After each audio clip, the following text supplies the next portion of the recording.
This is 2 hours of the worst Walking Dead characters explained in way too much detail. So sit back, get comfortable, and let's start with something that might surprise you.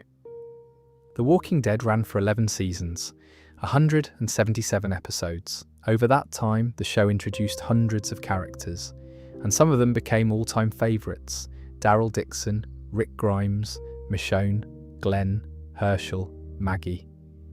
These are characters people got tattoos of. Characters people named their kids after. Characters that made you care about a zombie show more than you probably should have. But for every character fans loved, there was someone who made you want to throw your remote through the screen. And I'm not just talking about the villains. Villains are supposed to make you angry.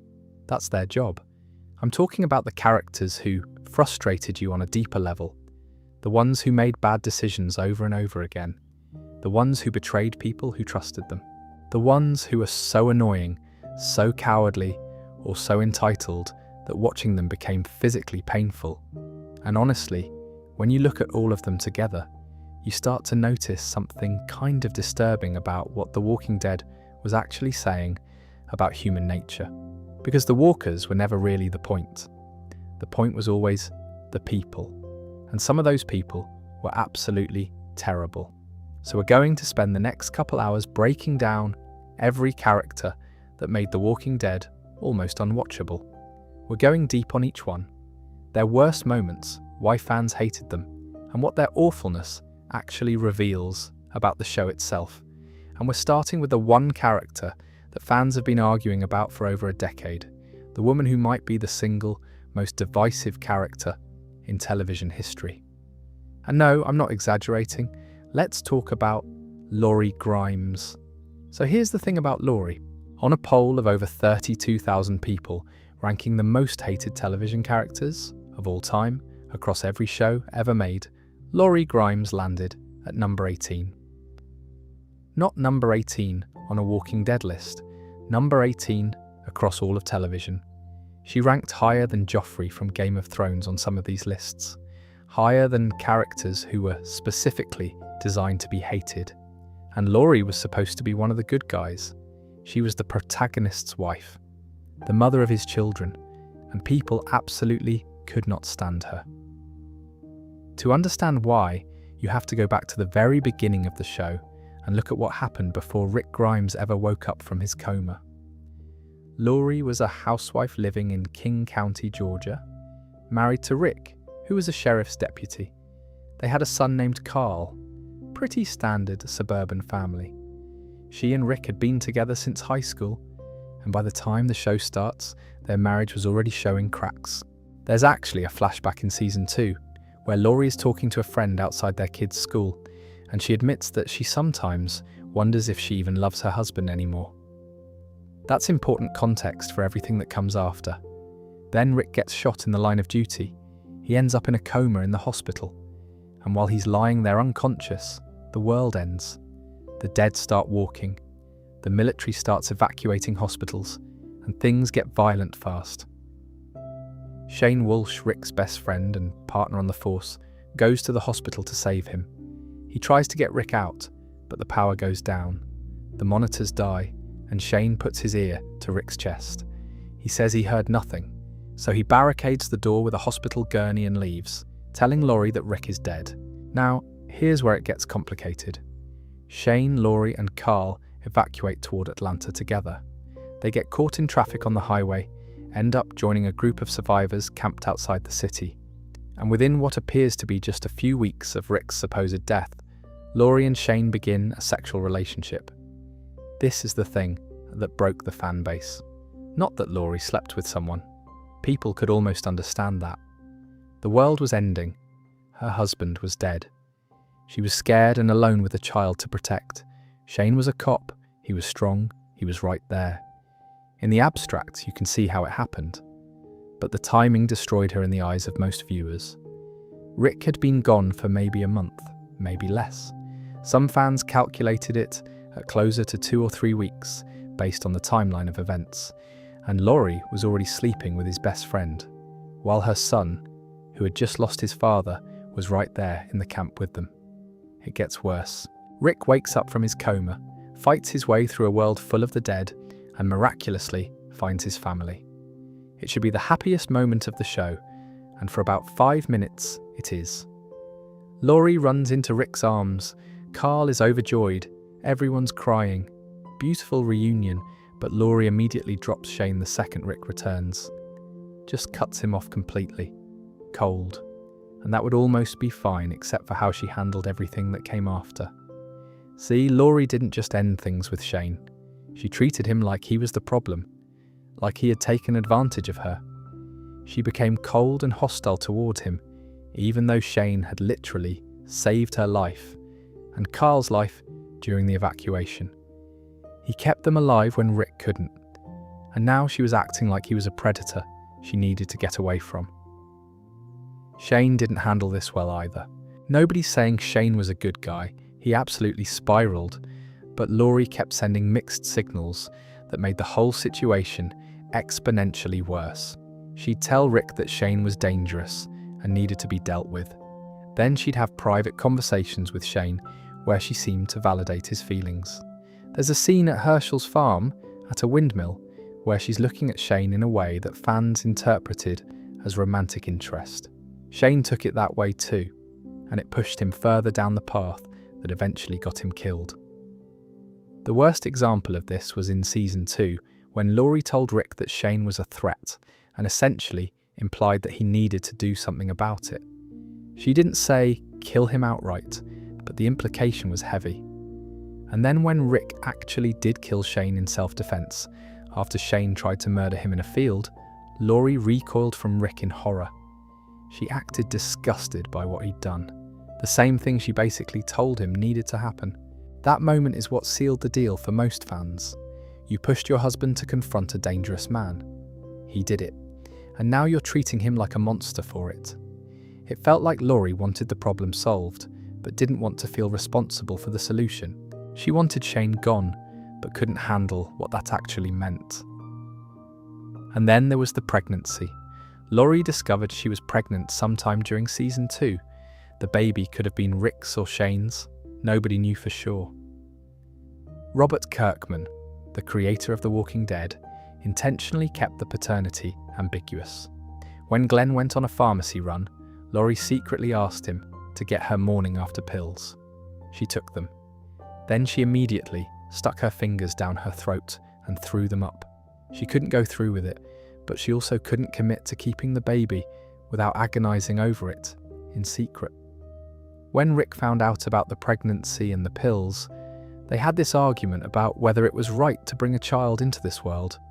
And during that conversation, Laurie finally admitted to Rick that she had slept with Shane. Rick told her he already knew.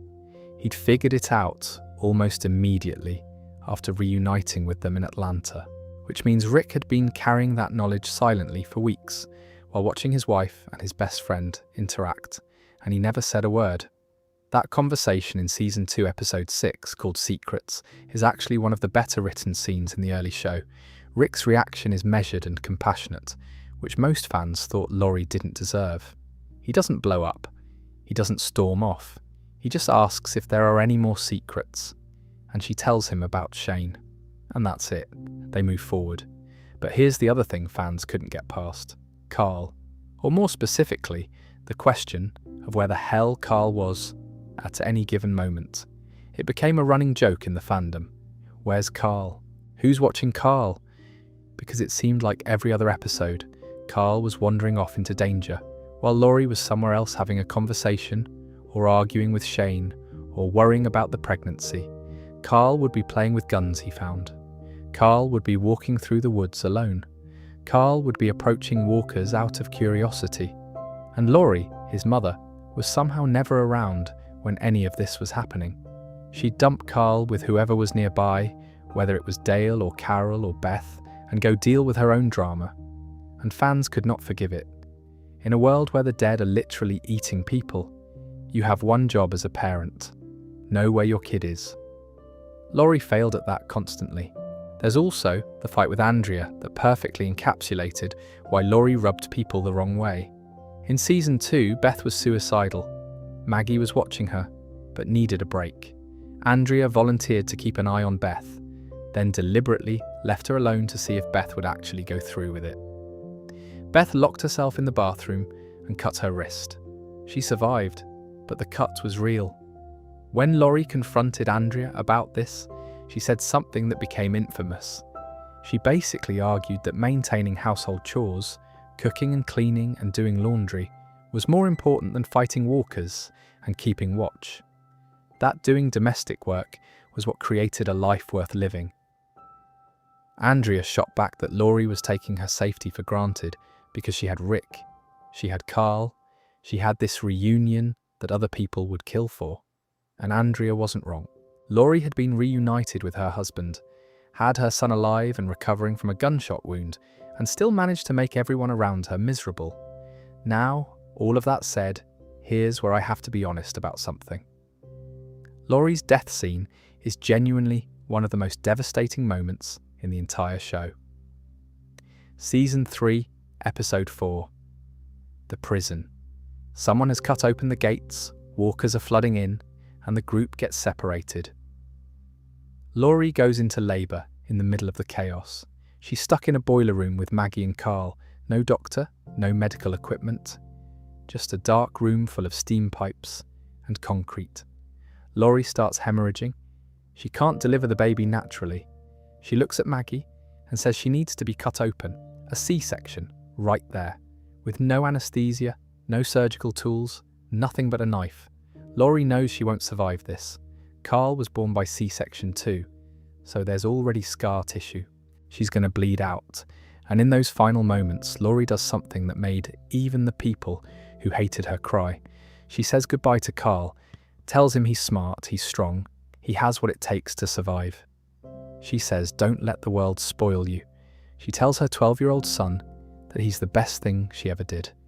And then Maggie cuts her open, pulls the baby out alive, and Laurie dies on the floor of that boiler room. But it doesn't end there. Carl won't leave. He tells Maggie they can't just leave her because she'll turn into a walker. Maggie tries to take him away, but Carl insists that he has to be the one to do it. He's the son. So Maggie walks away, and you hear a single gunshot. Carl walks out of that boiler room a completely different person. He's 12 years old, and he just shot his own mother in the head to keep her from coming back. When Rick finds out, he collapses, completely breaks. He staggers around the prison courtyard, making sounds that aren't even words. Andrew Lincoln's performance in that scene is devastating. Rick then goes to the boiler room looking for Laurie's body, but all he finds is the knife and blood on the floor. A bloated walker has consumed her entire corpse. Rick shoots the walker in the mouth, then starts stabbing its full belly over and over, crying out for Laurie. After that, Rick begins hallucinating. He hears a phone ringing in the boiler room and starts having conversations with dead people, including Laurie. He sees her ghost walking around the prison. The grief destroys him for weeks, and the really tragic part is what Rick admits later. He says he thought there would be more time. He thought once they secured the prison and the baby was born, he'd be able to repair things with Laurie, work on their marriage, become a team again. But he never got that chance because the apocalypse doesn't wait for you to fix your relationships. And that brings me to the part of Laurie's story that most people don't want to hear. Robert Kirkman, the man who created The Walking Dead, said something in Walking Dead Deluxe issue 37 that stuck with me. He said it always bugged him how the fan base for both the comics and the show was so hard on Laurie for the affair. He said the world was ending and he'd cut his spouse a little slack personally. He also admitted that he wished he'd spent more time showing Laurie's regret and fear. He said the regret was there in the writing, but maybe too internal, and he wished it came through more clearly. And there's an argument to be made that the hatred for Laurie follows a pattern that shows up across television. Complex female characters who make morally questionable decisions receive a level of fan hatred that their male counterparts simply don't. Skylar White in Breaking Bad is the classic comparison. Her husband was cooking meth and destroying their family, and fans hated her for being upset about it. Laurie slept with someone who told her that her husband was dead, and fans never forgave her. Meanwhile, Negan beat Glenn to death with a baseball bat in front of his pregnant wife, and fans thought he was charming. Shane tried to murder his best friend, to steal his wife and child, and fans call him a complex anti-hero. The governor kept severed heads in fish tanks and massacred his own soldiers, and people cosplay as him at conventions. Laurie? She slept with Shane during what she genuinely believed was the end of the world, after being told her husband was dead, and she became one of the most hated characters in television history. Whether you think the hatred was justified or not, or there's something uncomfortable about that math, Laurie was selfish, inconsistent, and a bad communicator. She sent mixed signals and made decisions that got people hurt. But in a show full of actual murderers, the woman who had an affair during the apocalypse got the most heat. That says something about the audience, and it might not be something any of us really want to examine too closely. But if Laurie frustrated fans by making bad personal choices, the next character frustrated them by making bad choices that got other people killed. And honestly, her story might be even more infuriating because, in the comics, this character was actually one of the best in the entire series. The writers just completely ruined her. Let's talk about Andrea. Andrea is one of those characters where the gap between what she could have been and what she actually was makes the whole thing 10 times more frustrating. Because in the comic books, Andrea was incredible. She was a sharpshooter, a survivor, Rick's eventual romantic partner, and one of the longest living characters in the entire series. Comic Andrea was a fan favourite. She was strong, competent, and essential to the group. TV Andrea got none of that. And the worst part is, you can see the bones of a good character in there. The writers just kept making choices that turned her into someone nobody could root for. Andrea starts the show as a civil rights attorney from Florida who's camping outside Atlanta with her younger sister Amy. She's smart, she's determined, and when Amy gets killed during a walker attack at the camp in Season 1, Andrea's grief feels genuine and raw. She sits with Amy's body all night, cradling her dead sister, refusing to let anyone take her. When Rick tries to approach, Andrea pulls a gun on him. She stays there until Amy reanimates and then shoots her herself. That scene was actually pretty great. It showed real emotion and real strength. Andrea loved her sister, and she wasn't going to let anyone else handle that moment. If the show had built on that foundation, Andrea could have been one of the best characters in the entire series. Instead, the writers sent her on a downward spiral of bad decisions that lasted until the day she died. Let's start with Season 2 at Herschel's farm. Dale, the old guy with the RV, the one who genuinely cared about Andrea, gave her space after Amy's death. But Andrea was bitter about being alive at all. Back at the CDC in Season 1, she had wanted to stay behind and die when the building was set to explode. Dale guilted her into leaving by refusing to go without her, essentially forcing her to choose between her own death and his. She resented him for it, for saving her life. That became a running theme with Andrea. She never appreciated the people who were trying to help her, and she gravitated toward the people who were making everything worse. At the farm, Andrea decided she was done with domestic chores. She wanted to be on the front lines. Dale had been teaching her to shoot, and she'd taken to perching on top of the RV with a rifle, playing lookout. Dale teased her about her Annie Oakley routine, and she blew him off. She wanted to fight, not wash clothes, and on some level that's a reasonable position. Women in the apocalypse shouldn't be relegated to laundry duty just because of their gender. The problem wasn't what Andrea wanted, it was how she went about getting it. She buddied up with Shane, started doing target practice with him. Shane was already spiraling into dangerous territory at this point, openly challenging Rick's leadership and making increasingly unhinged decisions. But Andrea liked Shane's philosophy. She liked the aggression, the take-no-prisoners attitude, the idea that being soft gets you killed. She started sleeping with him after an adrenaline-fueled afternoon of killing walkers at a housing development. And then came the Daryl incident. Daryl Dixon had been out searching for Sophia Carol's missing daughter. He'd fallen down a ravine, gotten impaled by one of his own crossbow bolts, hallucinated his brother Merle, and dragged himself back to the farm, half dead. He was staggering through a field covered in dirt and blood, and Andrea, who was up on the RV with her rifle, decided he was a walker. Dale told her not to shoot. Rick and Shane were already running out to check, but Andrea pulled the trigger anyway, shot Daryl in the head. The bullet grazed his temple, and he went down.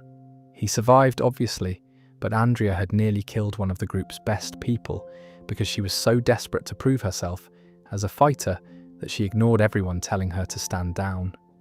She wanted that kill shot so badly that she almost murdered Daryl Dixon. Then there was the Beth situation. In Season 2, Beth became suicidal after the barn massacre, where Shane killed all the walkers Herschel had been keeping, including Herschel's reanimated wife and stepson.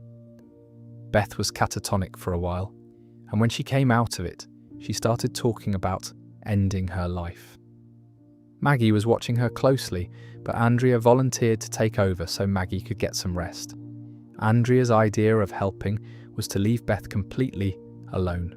She deliberately walked away and gave Beth the opportunity to kill herself, believing that Beth had the right to make that choice. Beth locked herself in the bathroom, smashed a mirror, and cut her wrist. She survived because the cut wasn't deep enough, but it was a real attempt. Maggie was furious. She told Andrea to never set foot near her or the farmhouse again.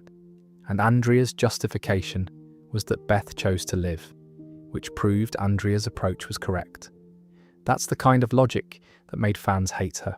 She gambled with a traumatized teenager's life and then patted herself on the back when the girl didn't die. Andrea wasn't being brave or principled. She was being reckless with someone else's life because she'd projected her own death wish onto a kid who needed help. Not a philosophy experiment, but the thing that truly destroyed Andrea as a character happened in Season 3, and it can be summed up in one word. Woodbury. After the farm fell to a massive walker herd at the end of Season 2, Andrea got separated from the group. She spent the winter surviving in the wilderness with Michonne, who had rescued her. Michonne was a warrior, quiet, suspicious, incredibly skilled. She kept Andrea alive through the worst months of the apocalypse. They had each other's backs. It was one of the strongest partnerships on the show. Then they stumbled into Woodbury, and everything fell apart. Woodbury was this seemingly perfect little town run by a man who called himself the governor. His real name was Philip. He had walls, generators, food, entertainment. It looked like civilization. Michonne took one look at the place and knew something was wrong. She noticed bullet holes in the military trucks the governor had salvaged. She saw through his charm instantly. Her instincts, the same instincts that had kept both of them alive all winter, were screaming that this place was dangerous. Andrea didn't want to hear it. She was tired of running, tired of sleeping in the dirt, tired of being scared. Woodbury offered comfort and safety, and the governor offered attention and charm. Andrea fell for it completely. She started sleeping with the governor while Michonne was investigating his crimes. The governor had tanks full of severed walker heads in a private room. He had his undead daughter chained up in a secret room adjoining his apartment.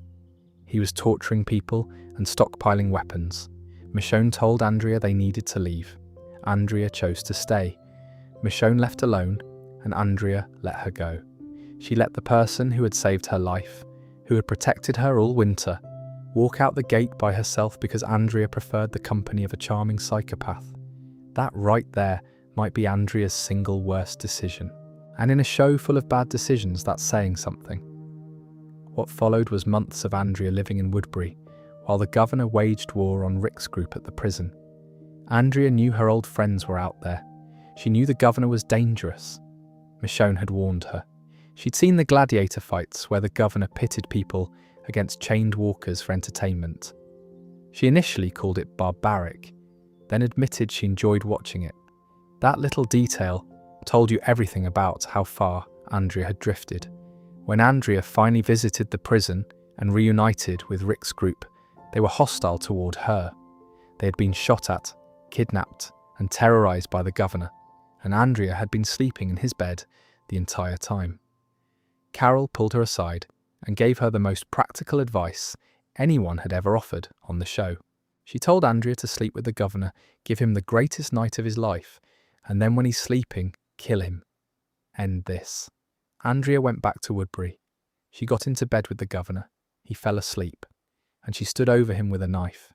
She could have ended the entire conflict right there, saved dozens of lives, including Herschel's, including Merle's, including her own. One knife, one sleeping man, war over.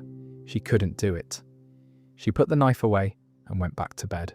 That was the moment the audience collectively gave up on Andrea, not because she was incapable of violence. She'd killed plenty of walkers and she'd shot at Daryl's head without hesitation.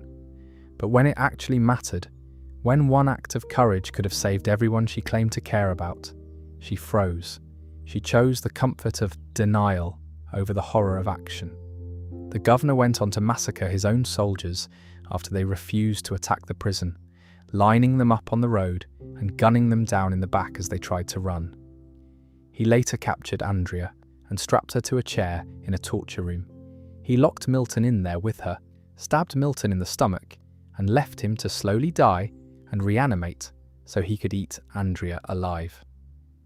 Andrea had a pair of pliers within reach. Milton had deliberately dropped them near her feet before the governor stabbed him. She had time to free herself. Milton was telling her to hurry, begging her to pick up the pliers and cut her restraints before he turned, but Andrea kept stopping to talk. She kept having conversations while her only chance of survival was slipping away. Milton died, reanimated, and bit Andrea. When Rick, Daryl, and Michonne finally broke into the room, they found Andrea on the floor, bitten and dying. Milton's body was nearby with a knife in his head, where Andrea had finally managed to put him down, but it was too late. The bite was fatal. Andrea's last words were about wanting to save everyone. She told Michonne and Rick that she'd tried. She'd wanted to find a way to end the conflict without more death. Michonne stayed with her, while Andrea took Rick's gun and shot herself to prevent reanimation. It was a sad scene. Laurie Holden, the actress who played Andrea, gave a genuinely emotional performance. But the reaction from most fans wasn't grief, it was relief, finally. After 3 seasons of bad decisions, misplaced trust and wasted potential, Andrea was gone. And that's what made the whole thing so frustrating. The writers had taken a character who in the source material was one of the absolute best and turned her into a cautionary tale about trusting the wrong people. Comic Andrea would have killed the governor in his sleep and then helped Michonne clear the walkers off the prison fence before breakfast. TV Andrea couldn't even pick up a pair of pliers fast enough to save her own life.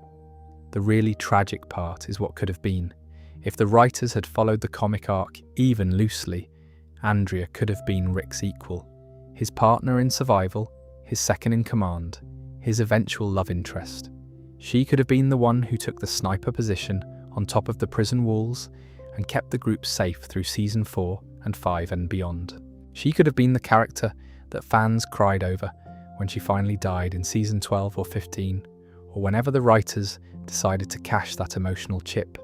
Instead, she died in season 3 because she couldn't kill a sleeping man and couldn't pick up pliers fast enough. And fans were more relieved than heartbroken. Andrea's biggest crime wasn't being evil or selfish or cruel. It was being frustratingly passive at every moment that required action, and frustratingly active at every moment that required restraint. She shot Daryl when she should have waited. She left Beth alone when she should have stayed. She stayed with the governor when she should have left. She didn't kill him when she should have acted. Every single time the situation called for one thing, Andrea did the opposite. Now Andrea's problem was trusting the wrong people and freezing at the wrong moments. But this next character had a much simpler problem. He was just a complete coward who would sell out to anyone to save his own skin. And watching him operate was like watching a masterclass in how to be the worst possible leader during the end of the world. Let's talk about Gregory. Gregory was the leader of the Hilltop Colony, which should tell you something about how desperate people get during the apocalypse, because there is no version of reality where Gregory should have been in charge of anything more complicated than a lemonade stand. The hilltop was built around Barrington House, a former living history museum surrounded by walls. It had farmland, livestock, and a growing community of survivors. On paper, it was one of the best setups in the entire Walking Dead universe, and Gregory was running it into the ground through sheer cowardice and self-interest. The first time we meet Gregory is in Season 6 when Rick's group travels to the hilltop to discuss a potential alliance, and right from the jump, Gregory is insufferable. He insists that Rick's people clean up before meeting with him, like he's some kind of apocalyptic aristocrat who can't be seen with dirty commoners. When Maggie sits down to negotiate trade terms on behalf of Alexandria, Gregory condescends to her constantly. He leers at her, calls her honey, makes comments about how a smart, beautiful woman like her would be very desirable at the hilltop. He's not even subtle about it. The man is dripping with that particular brand of slimy confidence that comes from being a coward who's managed to convince himself he's a leader. Maggie keeps her composure and points out that the hilltop is low on ammo and medicine, while Alexandria could provide protection. Gregory gets insulted and ends the discussion. He's so petty that he can't handle a woman pointing out the obvious weaknesses in his position. This is the man who's supposed to protect an entire community. But the real problem with Gregory isn't his ego, it's his spine, or rather, the complete absence of one. When Negan and the Saviors showed up and demanded half of the hilltop's supplies, Gregory folded immediately. Didn't fight, didn't negotiate, didn't try to rally his people. He just handed over half of everything they had and told everyone to keep their heads down. While Rick's group was bleeding and dying trying to resist the Saviors, while the kingdom was weighing its options, while every other community in the region was at least considering whether to fight back, Gregory was on his knees, making sure Negan's boots were clean enough. And it gets worse. When Maggie and the other communities start building a coalition to fight the Saviors, Gregory didn't just refuse to help. He actively tried to sabotage the resistance. He travelled to the sanctuary, Negan's compound, to meet with Simon, Negan's second-in-command.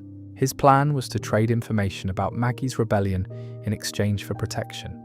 He wanted to sell out every person at the hilltop who was willing to fight, every person at Alexandria and the kingdom who was risking their lives just to maintain his comfortable position as Negan's obedient little pet.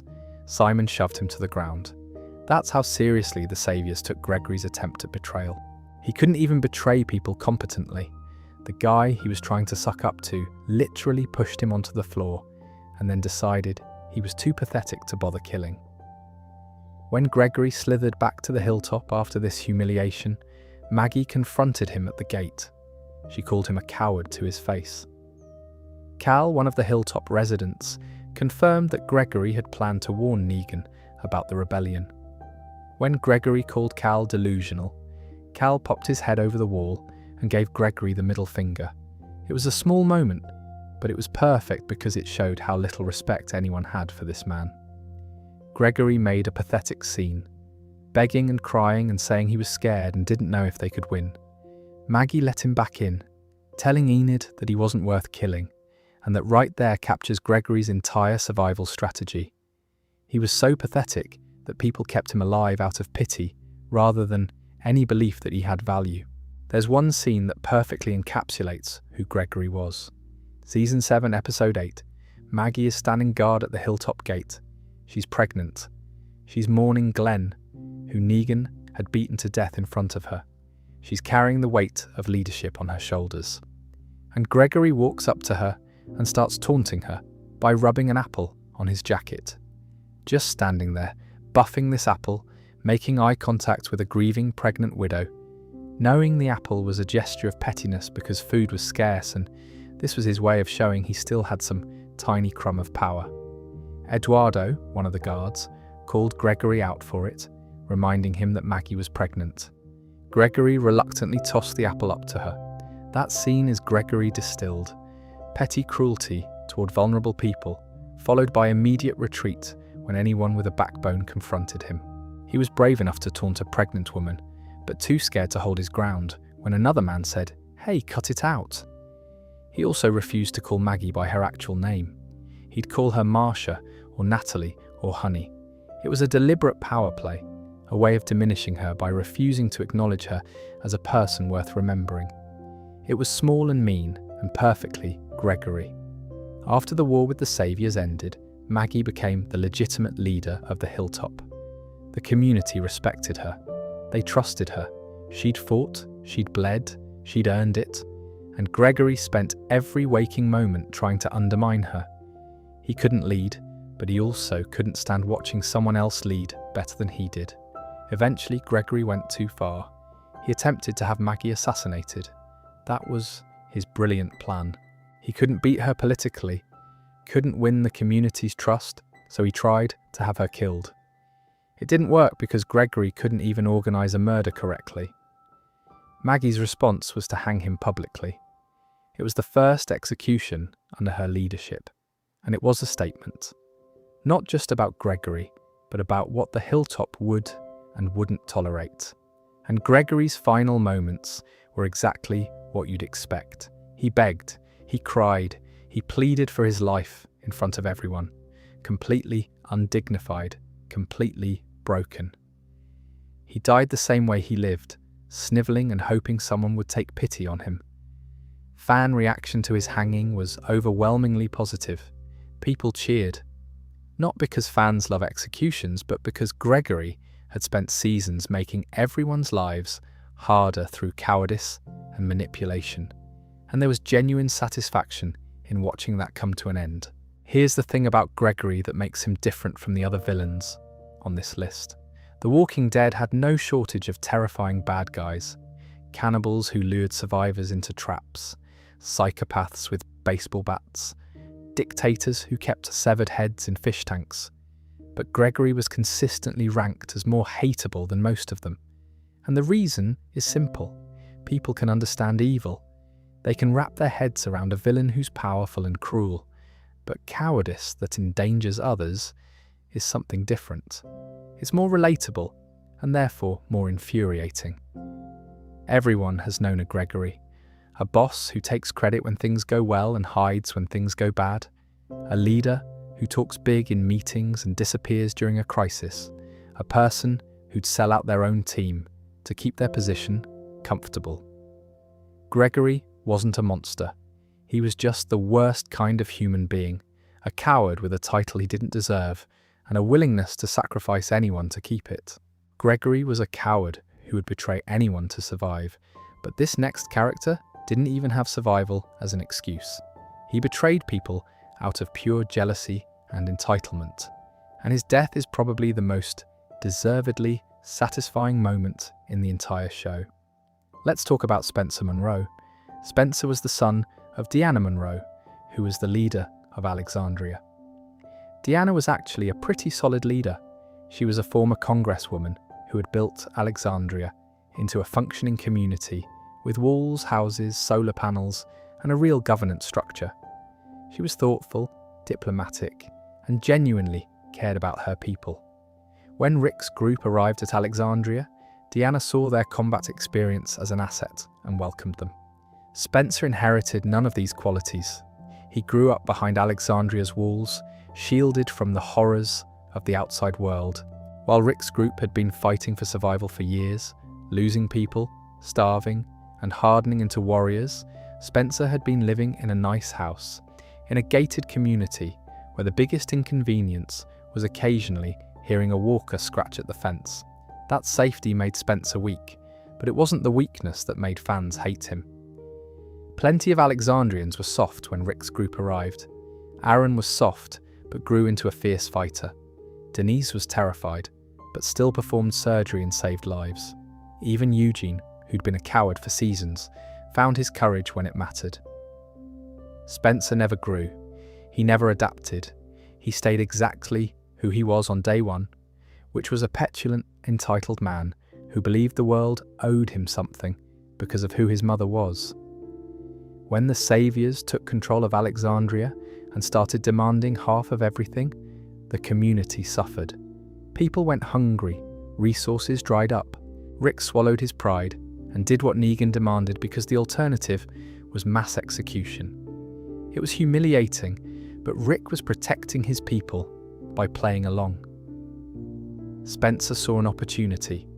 While everyone else was suffering under Negan's boot, Spencer started secretly hoarding supplies he found on solo runs outside the walls.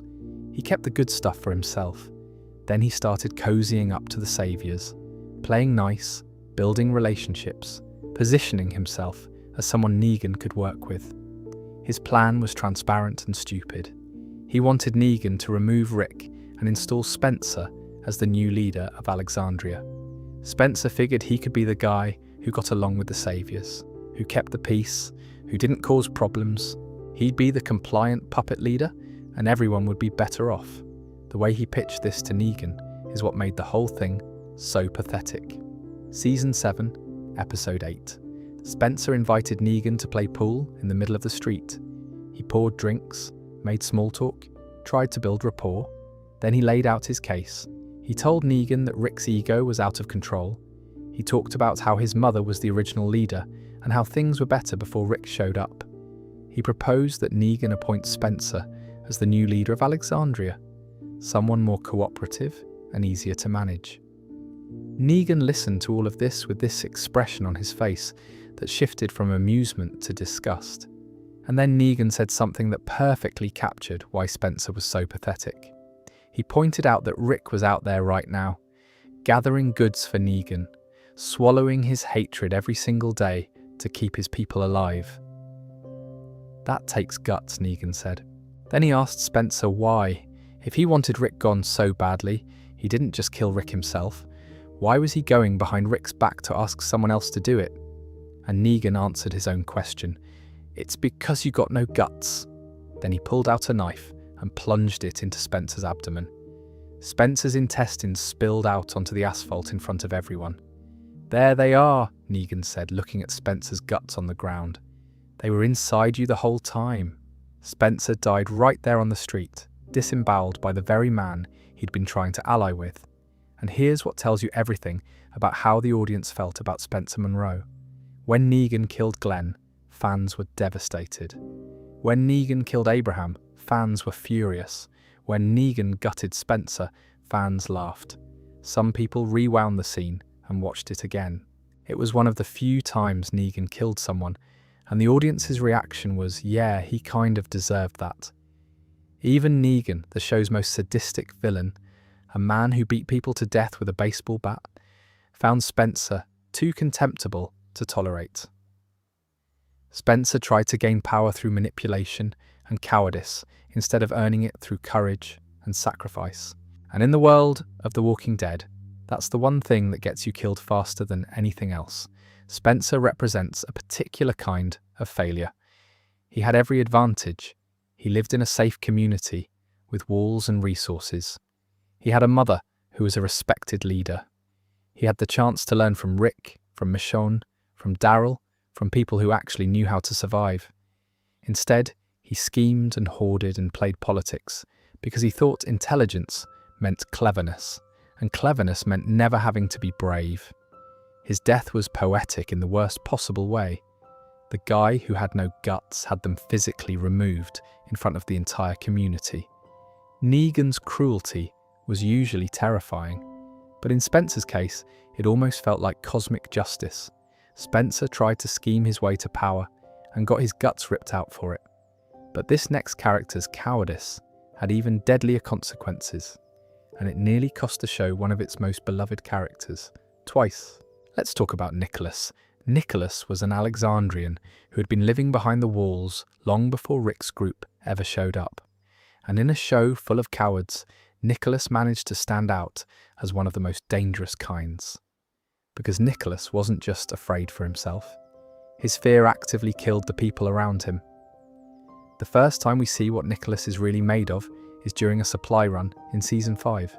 He goes out with Aiden, Deanna's son, along with Glenn, Noah, and Tara. They're scavenging a warehouse when Aiden, who has always been reckless, starts shooting at an armoured walker instead of going for a clean headshot. He hits a grenade on the walker's vest. The explosion severely injures Tara and impales Aiden on a broken shelf. Now, here's where Nicholas reveals who he really is. The group hears Aiden crying for help. He's stuck, he's hurt, but he's alive. Glenn, Noah, and Nicholas go back for him. Glenn is pulling at the debris, trying to free Aiden, when Nicholas looks at the walkers, closing in, and just gives up. He abandons Aiden, leaves him pinned to the shelf for the walkers to eat alive. And right before Aiden dies, he tells Glenn something important.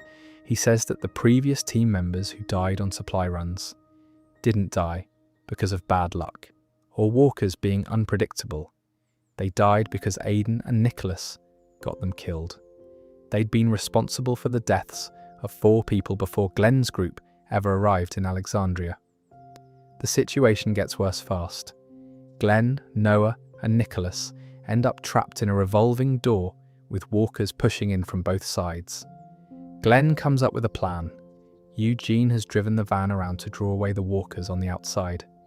Glenn says if they break the glass on their side of the revolving door, he and Noah can squeeze out, and then they'll release Nicholas safely. Nicholas panics. He doesn't wait for the plan. He forces the door on his side open, and the rotation swings Glenn and Noah's section wide open toward the walkers inside the building. Noah gets grabbed, and what happens next is one of the most horrifying death scenes in the entire show. Glenn is pressed against the glass watching as walkers tear Noah apart inches from his face.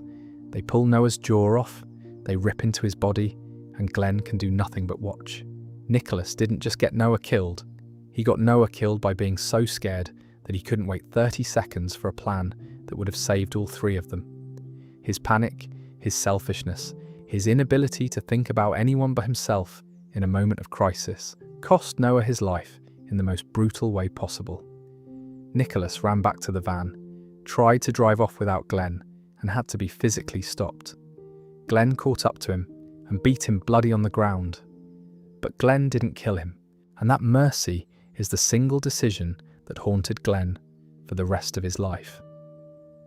In Season 5, Episode 15, Glenn confronted Nicholas directly. He told him that people like Nicholas were supposed to be dead. He told Nicholas he was a coward, and that the only reason he was still alive was because other people had covered for him. Glenn forbade Nicholas from leaving Alexandria alone or with anyone else, and Nicholas's response was to steal a gun that Rick had hidden outside the walls and plot to kill Glenn in the woods. Nicholas actually shot Glenn during their confrontation in the forest, hit him in the shoulder. Glenn went down, but survived, and despite being wounded, he overpowered Nicholas and got him on the ground with a gun to his head. Nicholas begged for his life, and Glenn, being Glenn, couldn't pull the trigger. He lowered the gun and broke down crying.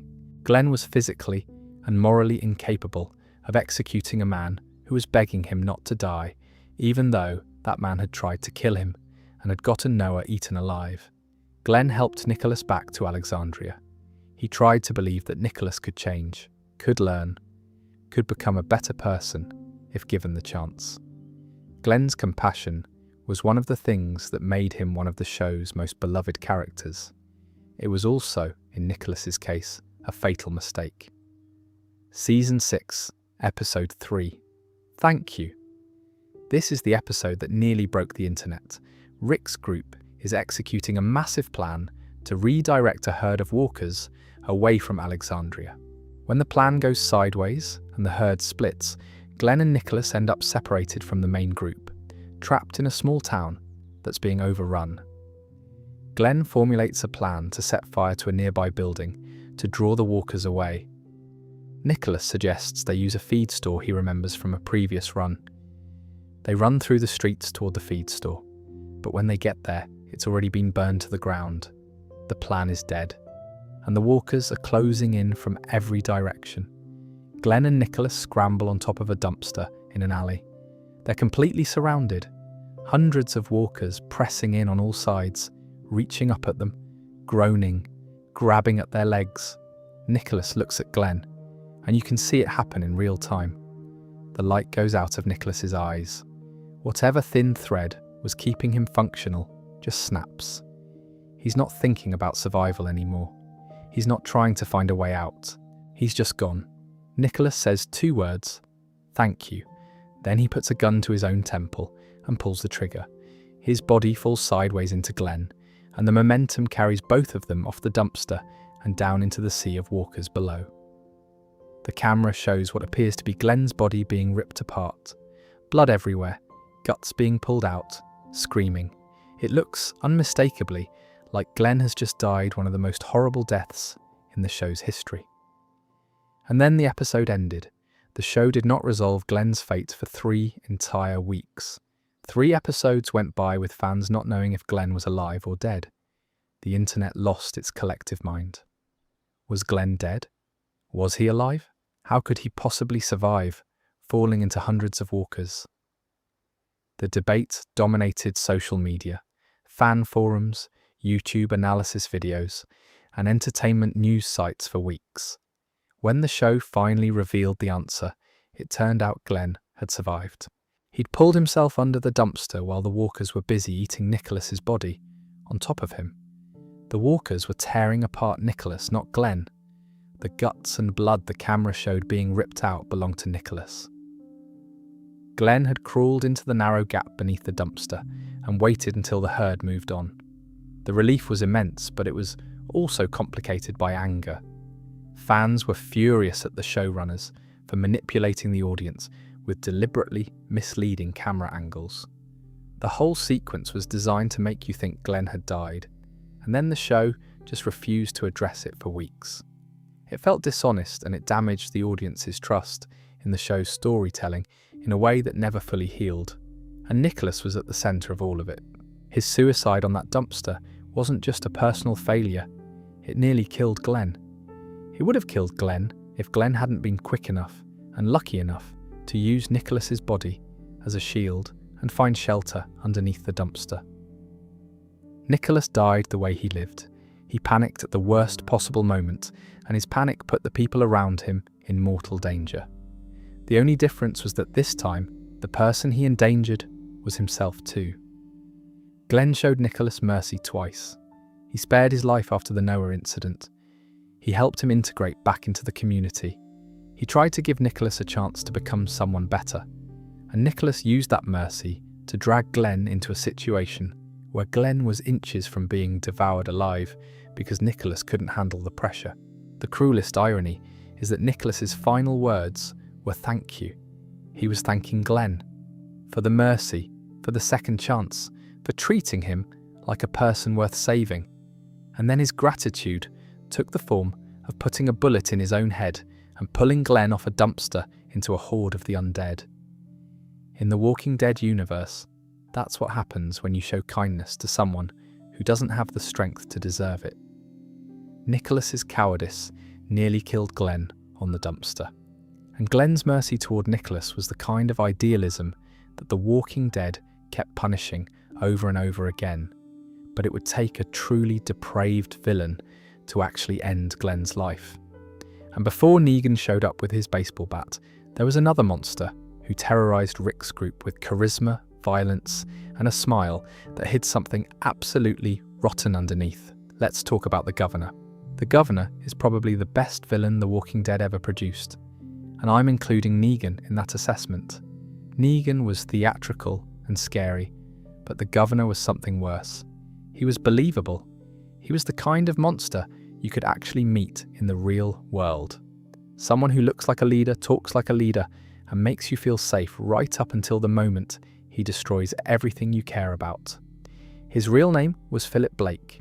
He ran a community called Woodbury, this walled-off town in rural Georgia that he'd built into something that genuinely looked like civilization. Woodbury had electricity, running water, streets you could walk at night, and a population of regular people who just wanted to survive. On the surface, it was everything anyone could want during the apocalypse. And Philip was the reason it worked. He was charismatic, he was organised, he could give speeches that made people feel protected and inspired. When Andrea and Michonne stumbled into Woodbury after spending a brutal winter surviving on their own, Andrea was immediately drawn to his warmth and confidence. He welcomed them, gave them shelter, treated their injuries, and made them feel like they'd finally found something worth staying for. But behind the nice guy act, Philip Blake was keeping severed walker heads in fish tanks lining the walls of a private room in his apartment. He had his reanimated daughter Penny chained up in a secret room, brushing her hair and singing to her like she was still alive. He ambushed a group of National Guard soldiers who had survived a helicopter crash, killed them all and stole their weapons and vehicles. Then he went back to Woodbury and told everyone that the soldiers were already dead when his team found them, that biters had gotten to them first. He stood in front of his community and lied about murdering soldiers to steal their supplies, and everyone believed him because he was just that convincing. Michonne saw through him almost immediately. She noticed the bullet holes in the military trucks. She found his secret walker experiments. She killed his undead daughter Penny after discovering her chained up in his apartment, and the governor's response was to try to kill Michonne, then launch a full-scale war against Rick's group at the prison because he perceived them as a threat to his control. During this war, the governor captured Glenn and Maggie and brought them to Woodbury for interrogation. He had Merle beat Glenn nearly to death while tied to a chair. He put a walker in the room with Glenn while he was still restrained. And with Maggie, he took her into a room alone and made her remove her shirt while he stood behind her. The scene was deliberately ambiguous about exactly what happened, but the implication was clear enough that it became one of the most uncomfortable moments in the show's history. When Rick's group rescued Glenn and Maggie, the governor retaliated by assaulting the prison directly. And when his first assault failed because his own people weren't trained fighters and panicked under fire, the governor didn't regroup or reconsider. He gathered the survivors from Woodbury, the regular people who had trusted him with their lives, drove them to the prison in a convoy, and when they retreated after the defences held, he lined them up on the side of the road and massacred them, shot his own people in the back as they tried to run. Men and women who had followed him because they believed he'd keep them safe, and he murdered them because they wouldn't die for his pride. Only one person survived that roadside massacre, a woman named Karen, who hid under the bodies of the dead. Martinez and Schumpert, the governor's remaining soldiers, watched the whole thing in horror and drove away with him afterward, too terrified to object. After losing Woodbury and his army, the governor wandered for a while. He grew a beard, shuffled through the wilderness like a dead man walking. And then the show did something that almost worked. He found a new family, a woman named Lily, her sister Tara, Lily's daughter Megan, and their dying father. The governor took care of them, protected them from walkers, showed genuine tenderness toward Megan, who reminded him of his own lost daughter. For a few episodes, it genuinely seemed like the governor might be capable of change. Like maybe, with the right people around him, he could become someone better. But the writers knew better, and so did the audience. When the governor stumbled upon a new camp of survivors and saw an opportunity to build a new army, the old monster came roaring back. He killed the camp's leader, took control of the group, and redirected them toward the prison for one final assault. And this time, he had hostages. The governor captured Herschel and Michonne. Herschel Green, the veterinarian who had become the moral center of the entire show, the gentle old man who had lost his leg to a walker bite and survived through sheer will, the father figure who counseled Rick through his darkest moments and helped hold the group together when everything was falling apart. Herschel was kind, wise, and decent in a world that rewarded none of those things. He was the character that represented hope. The governor rolled up to the prison with a tank and his new army. He had Herschel and Michonne kneeling in front of the fence. He demanded that Rick surrender the prison. Rick tried to negotiate.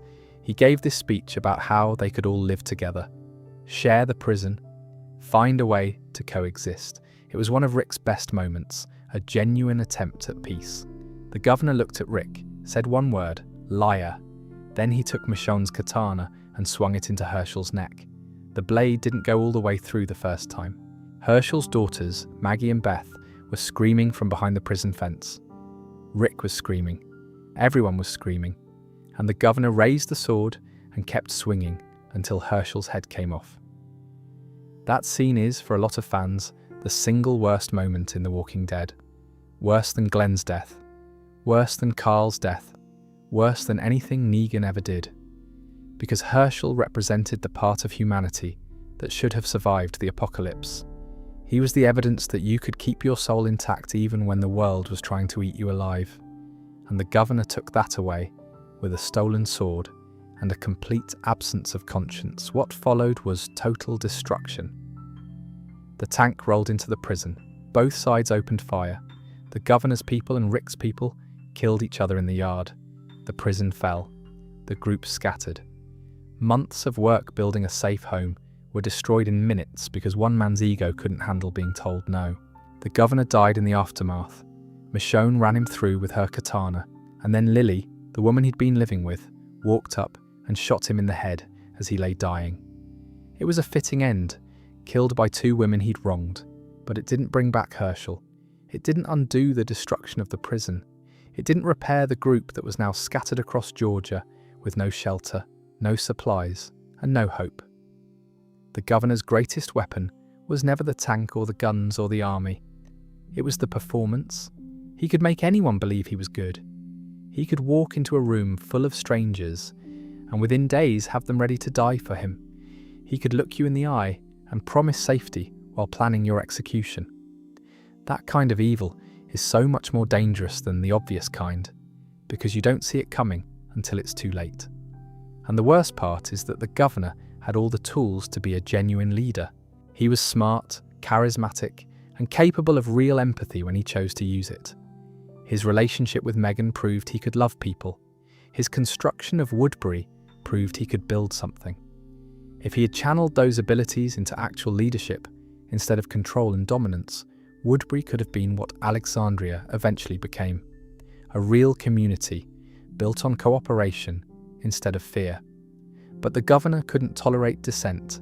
He couldn't share power. He couldn't accept that other people might have valid perspectives. He needed to be the center of everything.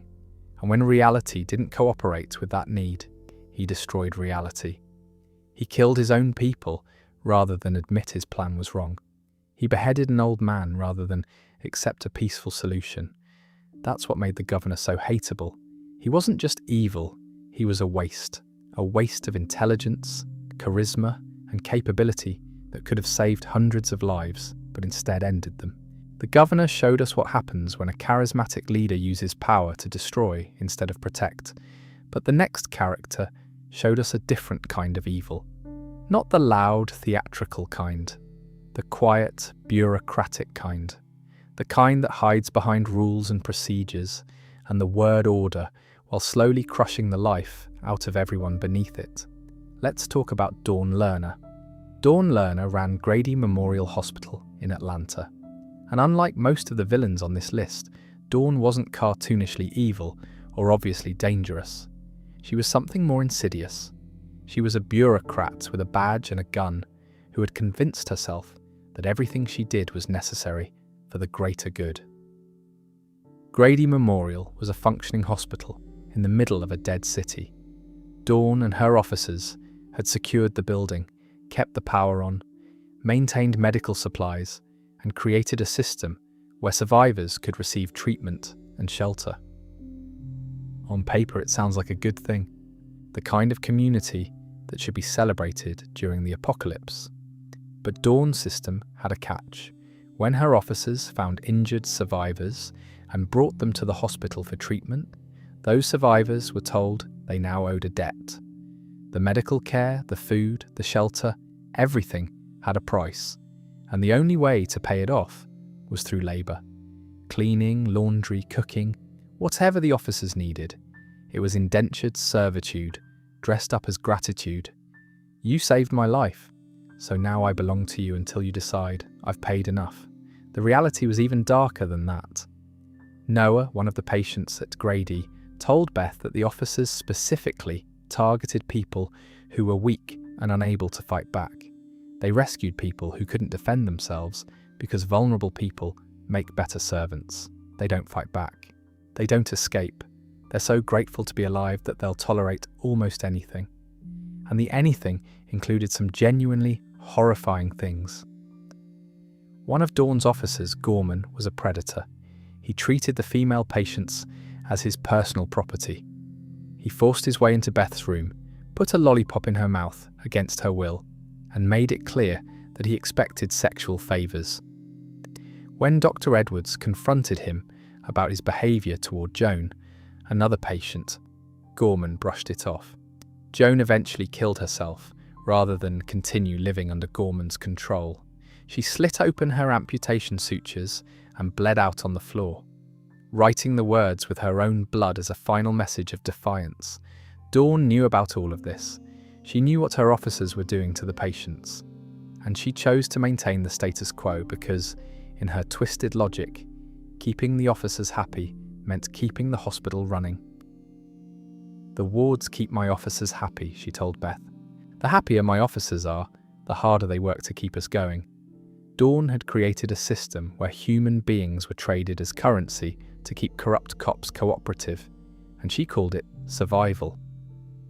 Beth Green ended up at Grady Memorial after being kidnapped from the road. She woke up in a hospital bed, with her arm in a cast and sutures on her cheek, and Dawn was standing over her, telling her that she owed them. From the very beginning, Dawn was establishing the power dynamic. "You are alive because of me. You will work until I say you can leave." But Beth was tougher than Dawn expected. Over her time at Grady, Beth went from a scared prisoner to someone who actively fought back against the system. She helped Noah escape, discovered Dr. Edwards had manipulated her into accidentally killing a patient to protect his position, and physically fought with Dawn's officers.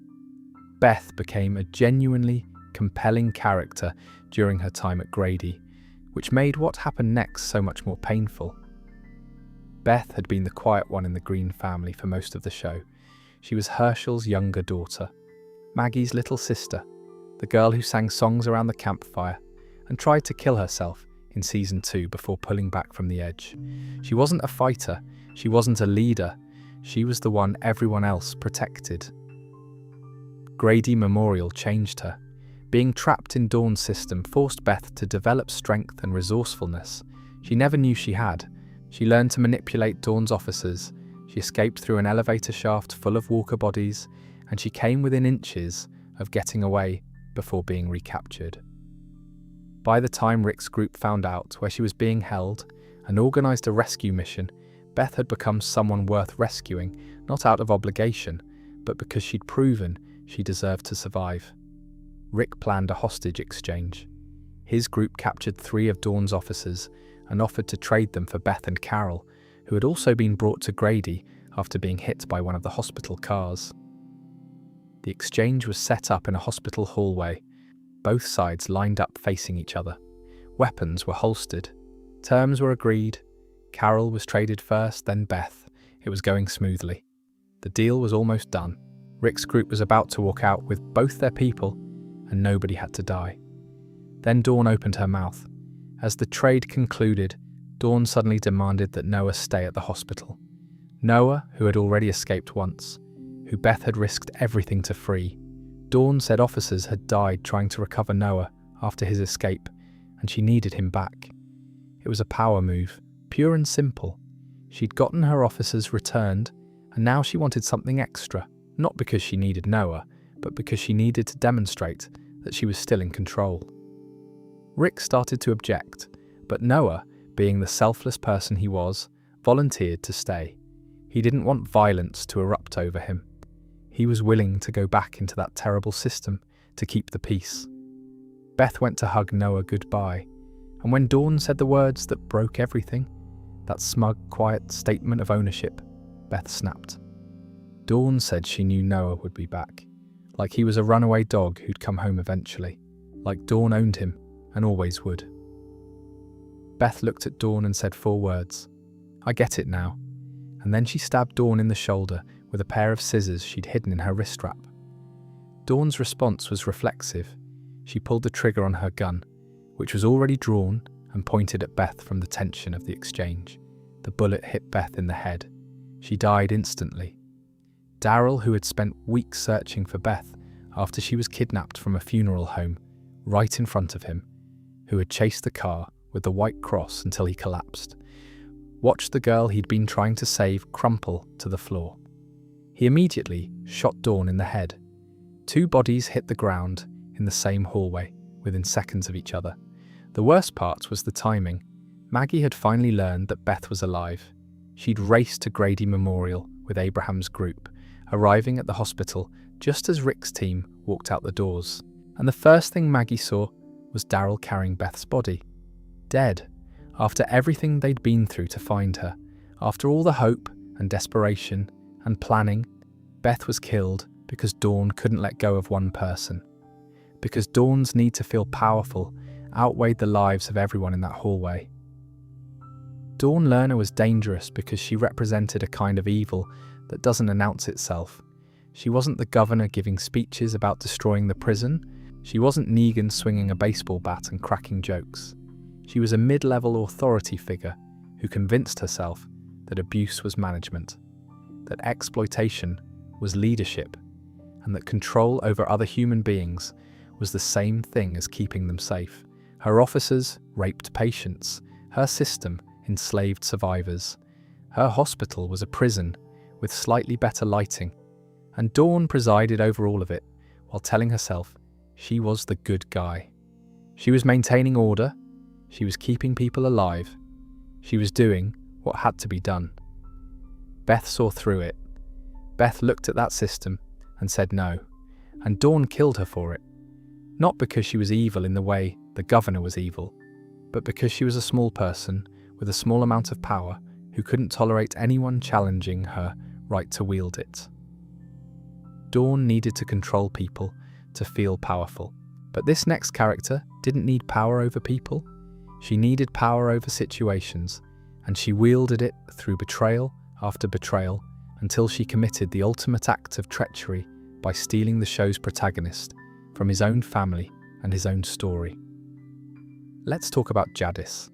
Jadis, also known as Anne, was the leader of the Scavengers, a group of survivors who lived in a massive junkyard and communicated in this bizarre, clipped speech pattern that annoyed fans from the moment she appeared on screen. Instead of speaking normally, Jadis talked in broken sentences, stripped of articles and pronouns. Everything she said sounded like a telegram written by someone who charged by the word.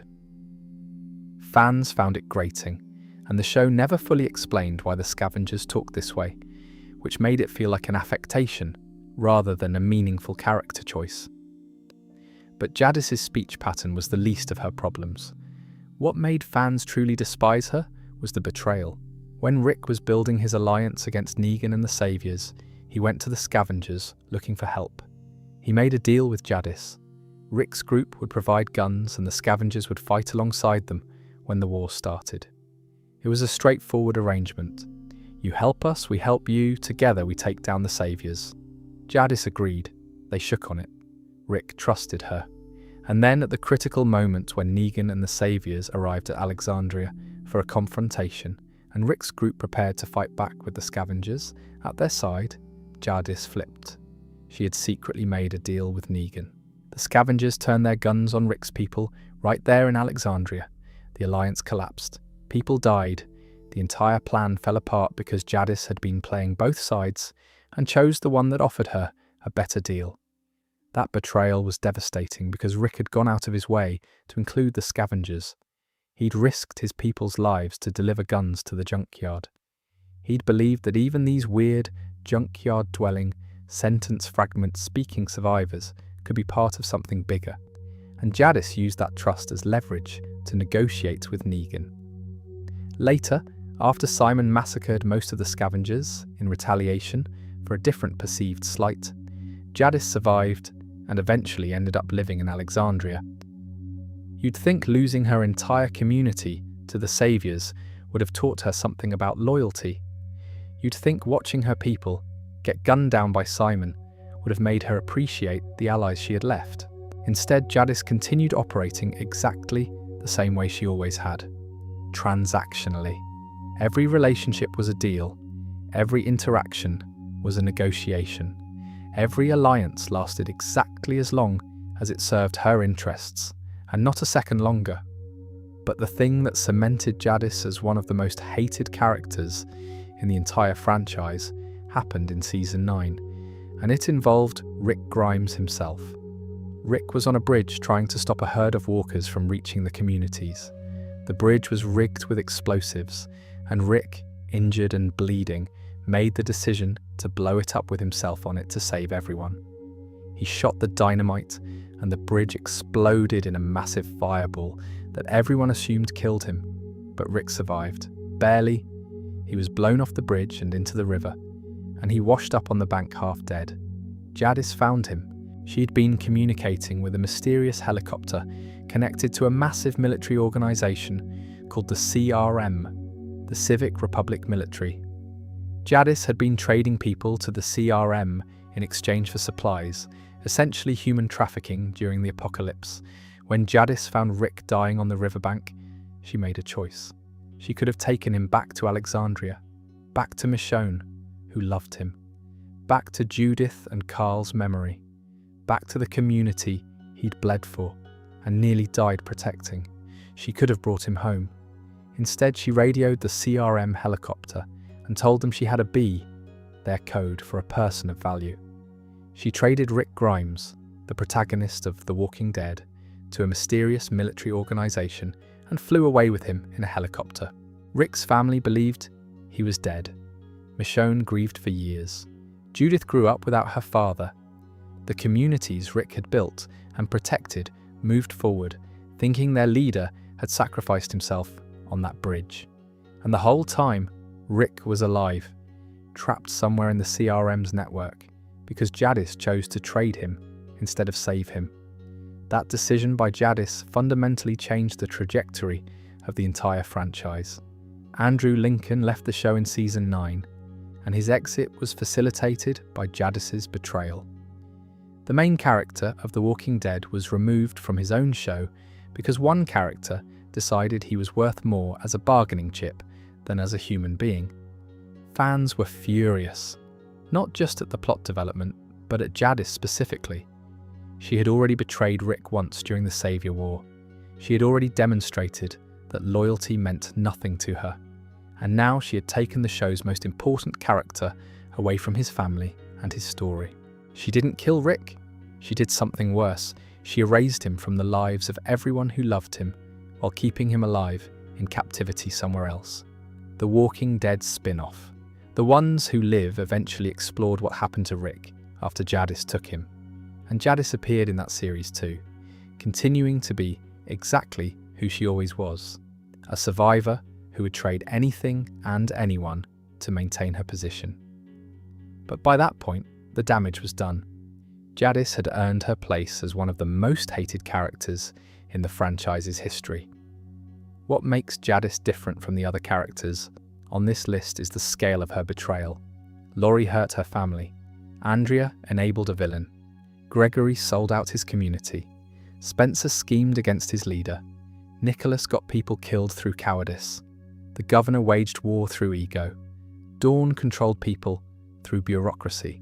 But Jadis took the protagonist of a decade-long television series away from his wife, his children, and the audience that had followed him for 9 years. She did it without malice, which almost makes it worse. Jadis didn't hate Rick. She didn't want him to suffer. She just saw him as an asset to be leveraged, the same way she saw everyone and everything. Guns, people, alliances, loyalties, they were all just currency to Jadis, and Rick was the most valuable currency she ever got her hands on. Jadis took Rick away from his family, but this last character is someone who hurt people, not out of strategy or transaction, but out of pure, undiluted entitlement. He was born into privilege during the apocalypse, lived his entire life believing the world owed him everything, and his death might be the single most satisfying moment in the entire final season. Let's talk about Sebastian Milton. Sebastian was the son of Pamela Milton, who was the governor of the Commonwealth. The Commonwealth was introduced in the final season of The Walking Dead, and it was unlike anything the show had presented before. This wasn't a small settlement behind makeshift walls. The Commonwealth was a massive, organised community of over 50,000 people. It had functioning government, a military force, apartments, restaurants, jobs, currency, and a social hierarchy that mirrored pre-apocalypse America right down to the class divisions. Pamela Milton ran it like a dynasty. Her father, William Milton, had been the one who founded the Commonwealth and served as its first president. Pamela inherited the role and maintained control through a combination of political skill, military force, and social engineering. The Commonwealth looked like civilization had been restored, but underneath the surface, it was a system designed to keep the powerful comfortable and the poor in their place. Sebastian grew up at the very top of this system. He was Pamela's son, William Milton's grandson, and he never let anyone forget it. Sebastian had barely fought a walker in his life. When Mercer set up a training session in the woods and released walkers for Sebastian to kill, he struggled so badly that Daryl had to step in with his crossbow to save him. He'd never lost someone to the apocalypse in the way that every other character on this show had. He grew up in a bubble of privilege, inside a bubble of walls, inside a world full of the walking dead, and he became exactly the kind of person you'd expect that environment to produce. He was arrogant, entitled, dismissive, and deeply contemptuous of anyone he considered beneath him, which was everyone. Sebastian treated lower-class Commonwealth citizens like servants. He talked down to soldiers who were literally risking their lives to keep him safe. He complained about having to give speeches when his mother needed him to maintain the family's public image, and when things didn't go his way, he threw tantrums like a child who'd been told no for the first time. But Sebastian wasn't just annoying, he was dangerous. In one of the most disturbing storylines of the final season, Sebastian ran a secret heist operation. He recruited desperate Commonwealth citizens, people from the lower classes who needed money or resources, and sent them into a walker-infested building to retrieve stacks of cash from a hidden vault. These people were not trained fighters. They were regular civilians who Sebastian manipulated into risking their lives for money that he wanted.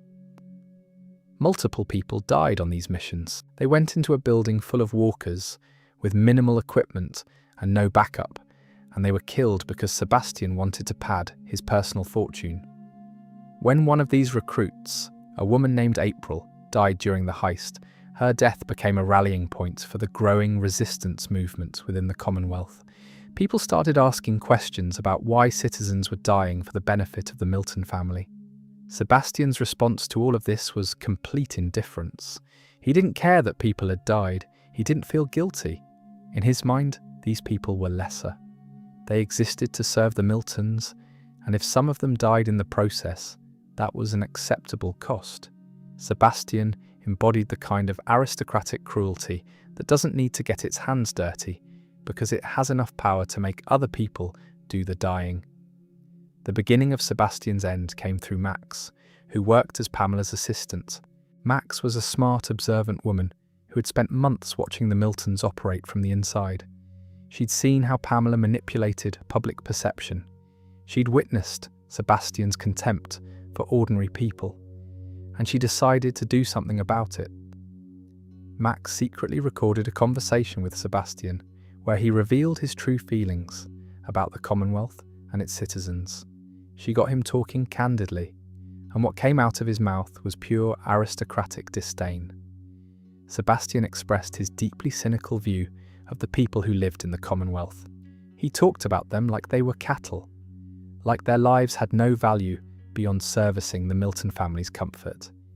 It was the kind of unvarnished entitlement that would have been damning even before the apocalypse. Max gave the recording to Eugen, who set it up on the Commonwealth's public address system.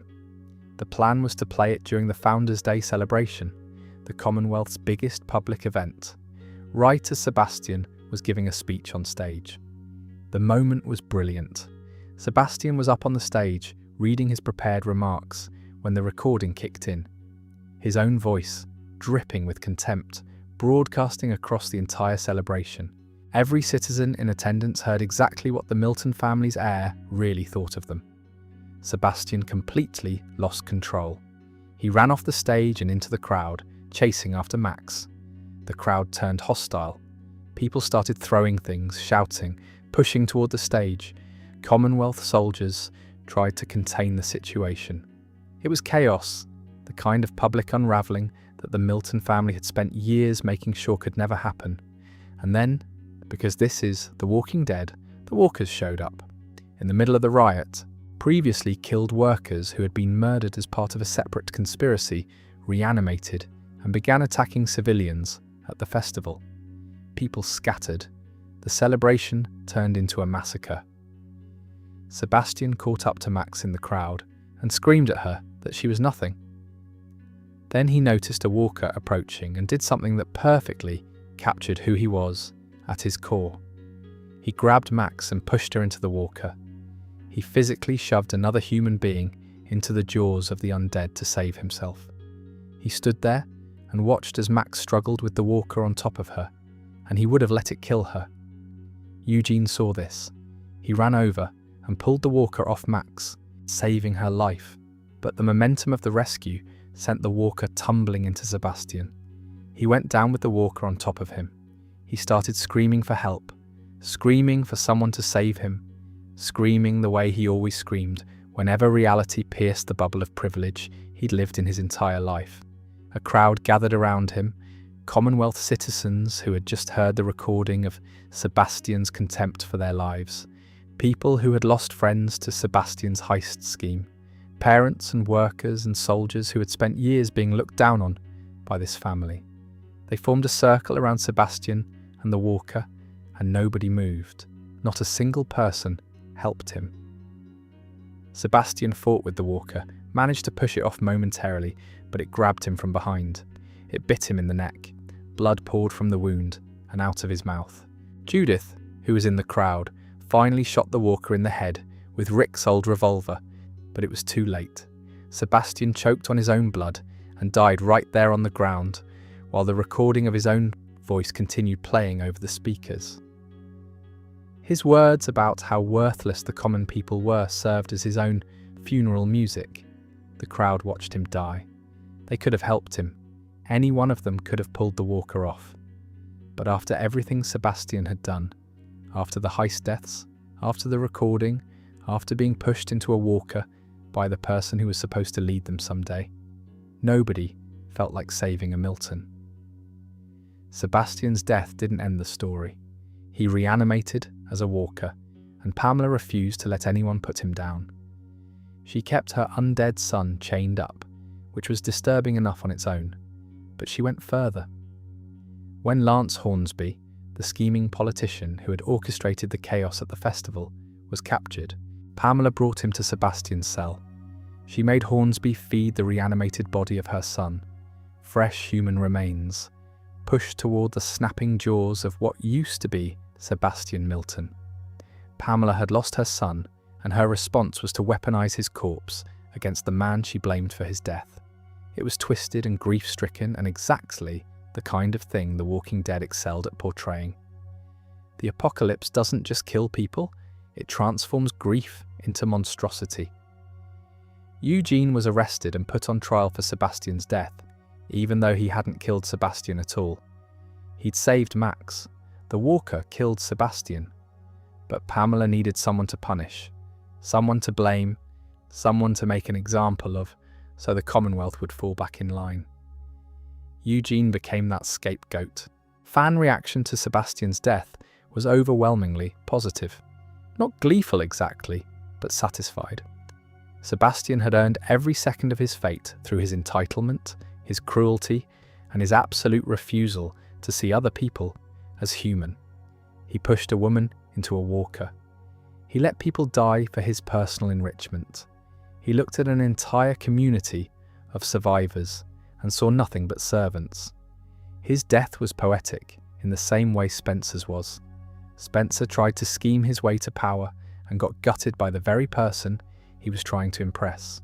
Sebastian lived his whole life believing his name made him untouchable, and died surrounded by people who agreed that it didn't.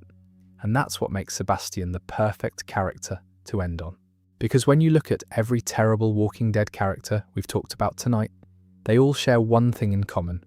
Every single one of them, in their own way, chose themselves over the people around them at the worst possible moment. Laurie's mixed signals put Rick and Shane on a collision course because she couldn't commit to being honest with either of them. Andrea's blind trust in the governor and her inability to act when it mattered got people killed, and eventually got herself killed. Gregory's cowardice and willingness to sell out the hilltop made him a danger to every person who depended on him. Spencer's scheming and jealousy led him to betray his own community's leader to the enemy. Nicholas's panic and selfishness caused Noah's death and nearly killed Glenn twice.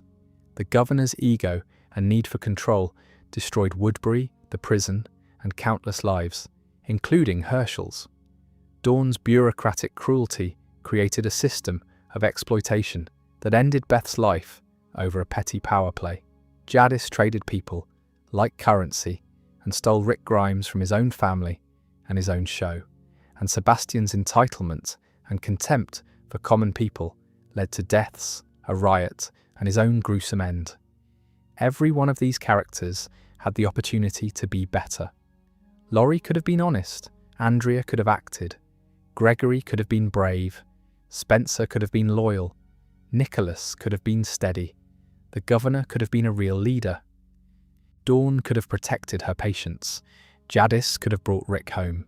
Sebastian could have seen other people as human beings. They all chose not to. And that's what The Walking Dead was really about, underneath all the walkers and the gore and the survival mechanics. It was about the choices people make when the world strips away every safety net and every excuse. Some people rise to the occasion and become heroes. Some people discover strength they never knew they had. And some people reveal that they were always selfish or cowardly or cruel, and the apocalypse just gave them permission to stop hiding it. The walkers were never the real danger on The Walking Dead. The real danger was always the people who chose to be less than they could have been. The ones who let fear or ego or entitlement override their basic decency. The ones who looked at a world that desperately needed cooperation and compassion and decided that their comfort, their power, or their survival was more important than anyone else's. That's why we hated these characters. Not because they were evil in some grand operatic way, but because they were recognizable. We've all known a Laurie who sends mixed signals. We've all known a Gregory who folds under pressure. We've all known a Spencer who schemes instead of contributing. We've all known a Sebastian who thinks the world owes him something.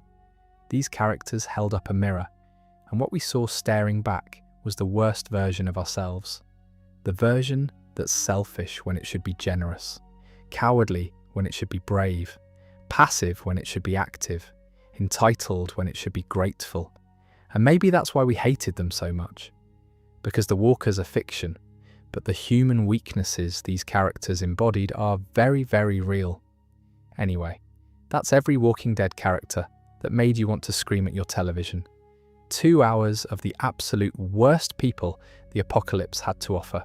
If you're still awake, hit that subscribe button for more deep dives. And if you drifted off somewhere around Gregory's hanging, I don't blame you. The man was exhausting, even in death. Sweet dreams. And if you hear scratching at your window tonight, it's probably just the wind. Probably. Actually, before we wrap up, I want to go deeper on something that I think ties all of these characters together in a way that most people miss. Because when you really examine The Walking Dead as a whole, you start to realize that the show was running this massive, decade-long experiment about what happens to human morality when civilization disappears. And the worst characters on the show aren't just bad people. They're case studies in specific types of moral failure. Let me break it down. Laurie represents the failure of communication. Her entire arc is a cascade of disasters that could have been prevented if she'd just been honest with the people around her. She didn't tell Rick about Shane until she was forced to. She didn't tell Shane clearly and firmly that their relationship was over. She didn't tell anyone about the pregnancy until Glenn spilled it. She didn't communicate her fears about the baby, or her guilt about the affair, or her anxiety about Rick's leadership. Everything festered in silence until it exploded. And the thing is, Laurie isn't unique in this. Most relationship disasters in the real world follow the same pattern. People are afraid to have hard conversations, so they avoid them. They drop hints instead of being direct.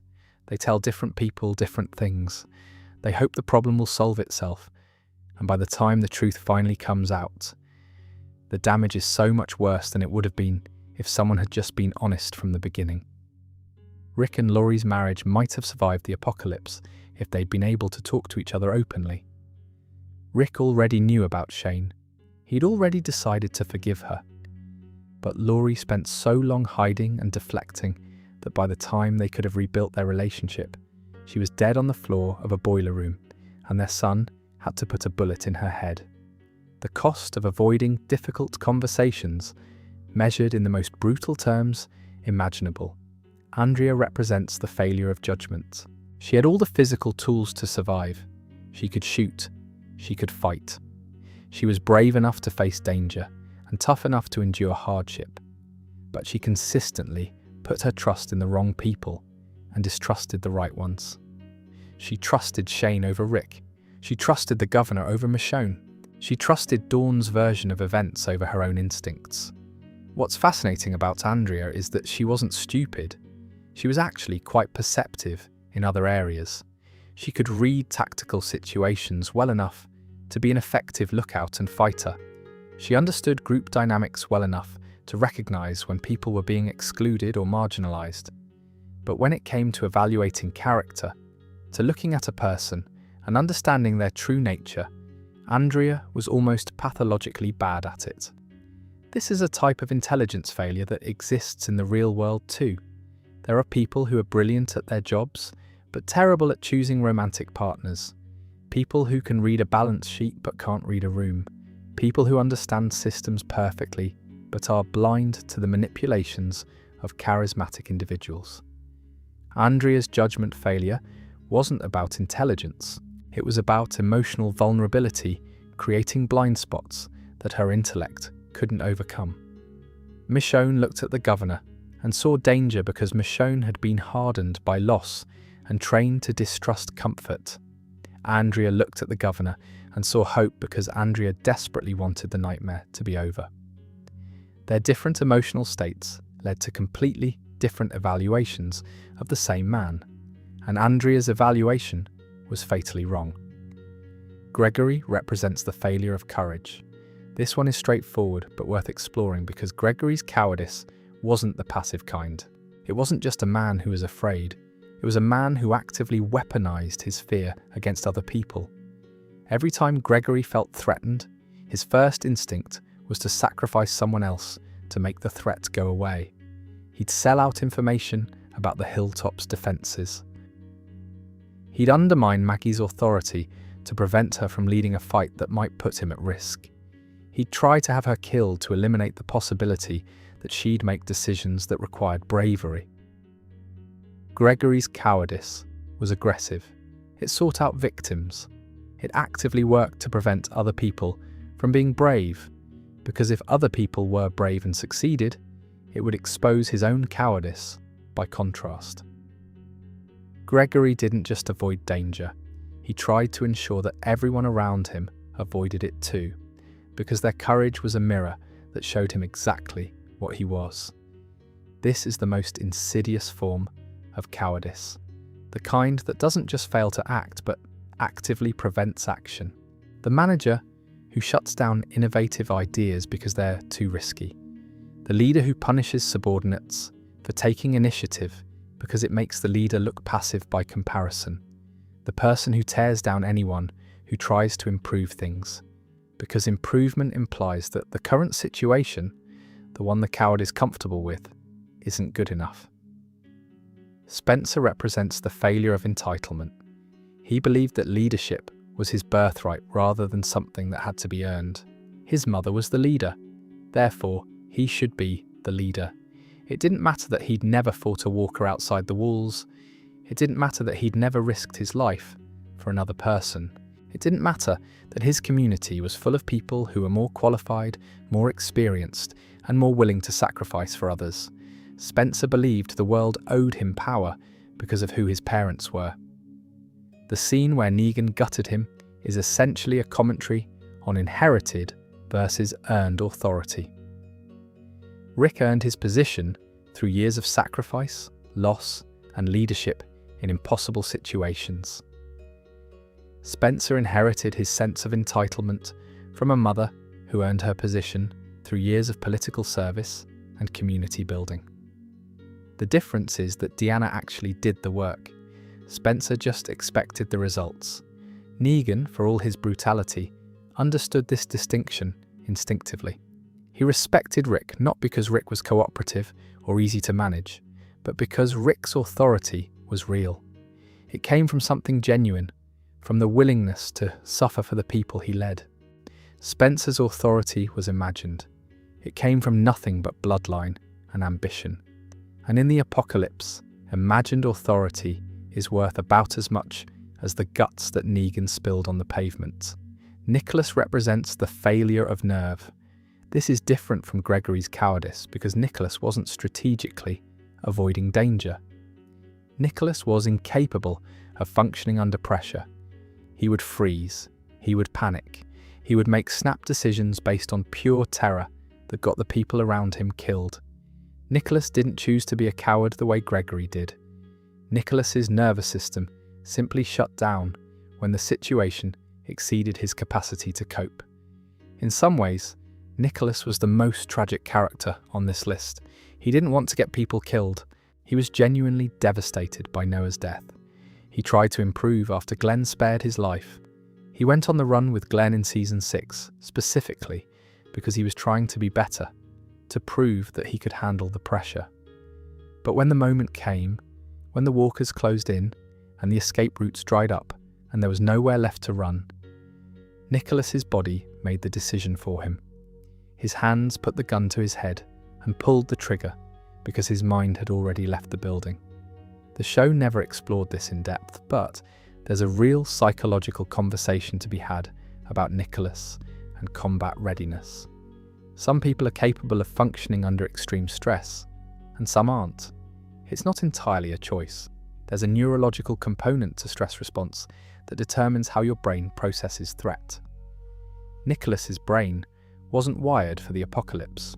He was a pre-apocalypse person trapped in a post-apocalypse world, and the gap between what the world demanded and what he was capable of providing killed him and nearly killed Glenn in the process. The governor represents the failure of ego.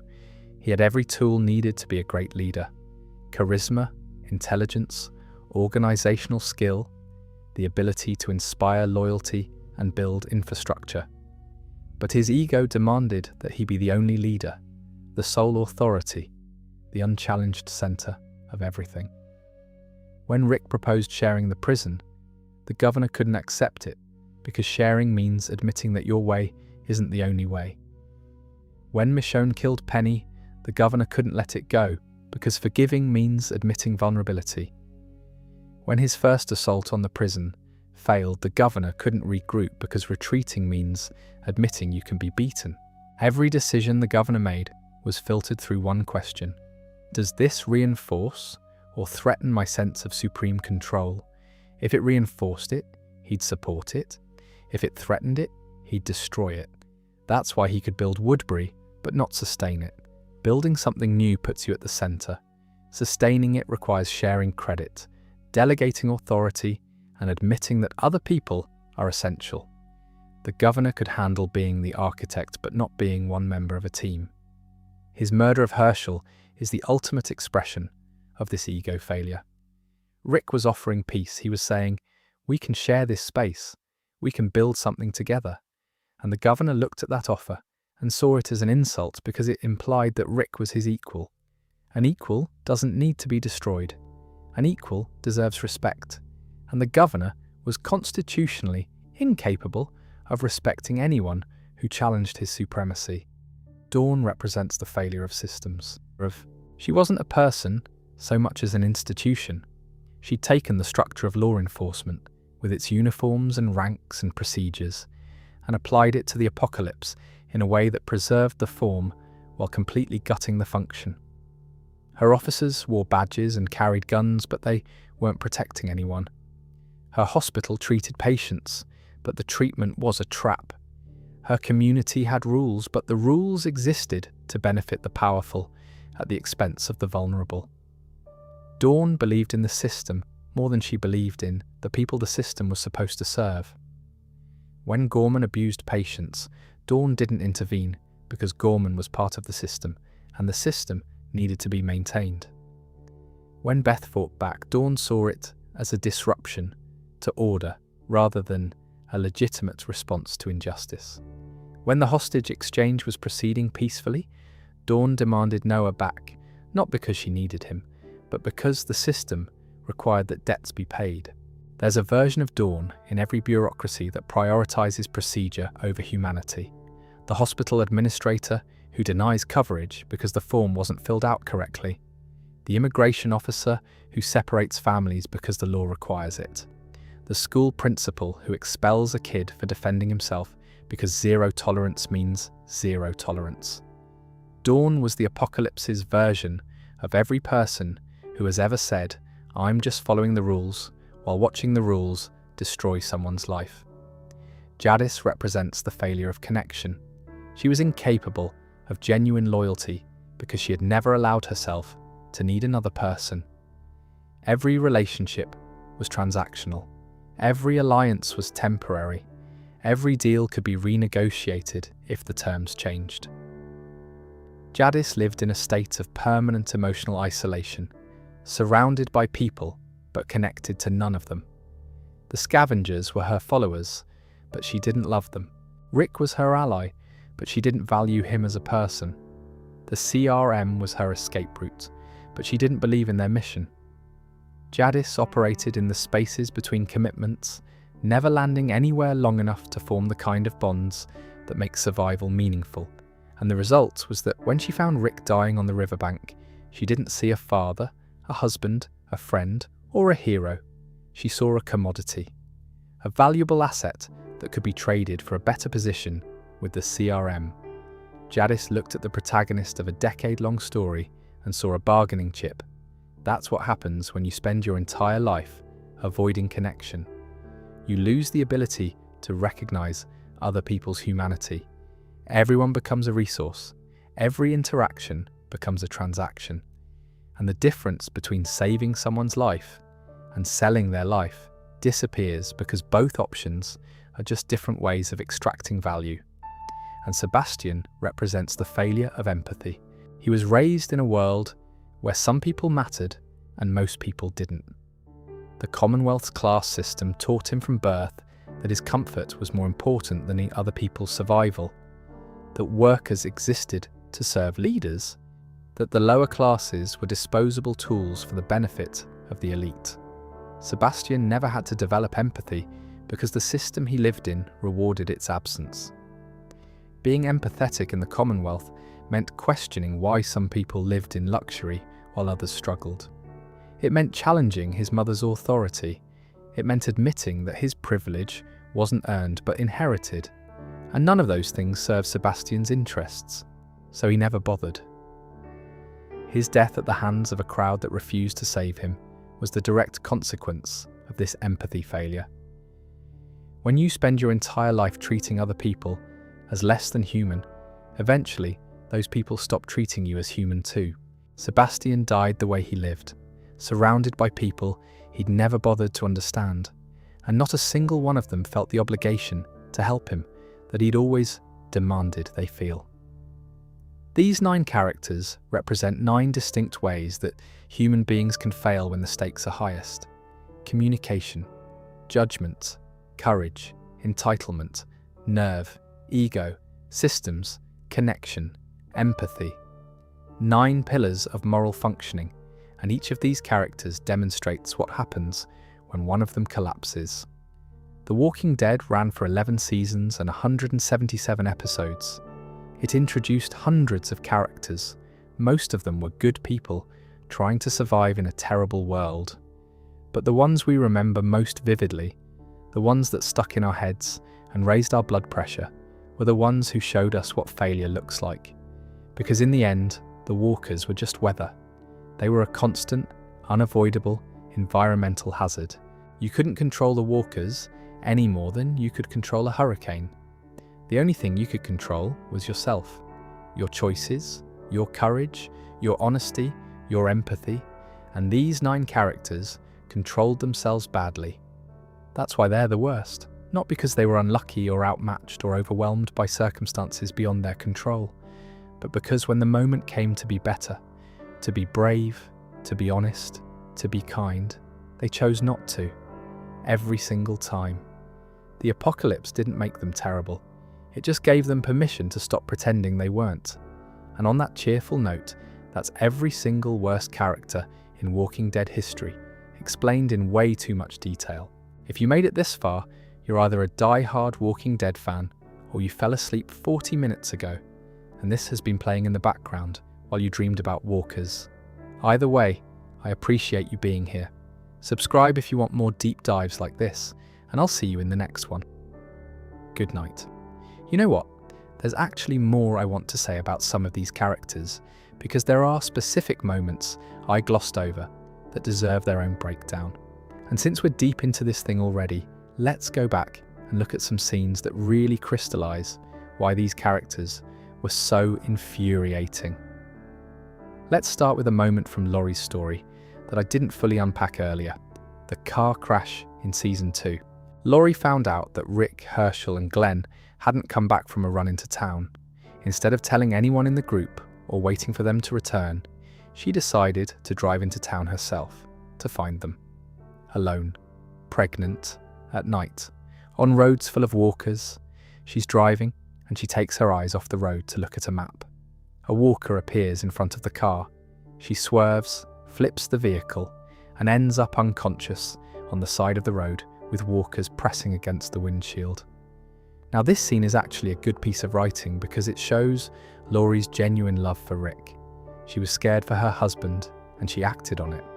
That's not a bad instinct, but the execution was so reckless that it undermined any sympathy the audience might have felt.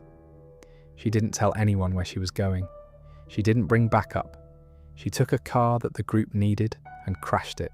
And when Shane found her and lied about Rick being safe to get her to come back to the farm, she was angry at Shane for the deception, even though his lie was the only thing that stopped her from driving further into danger.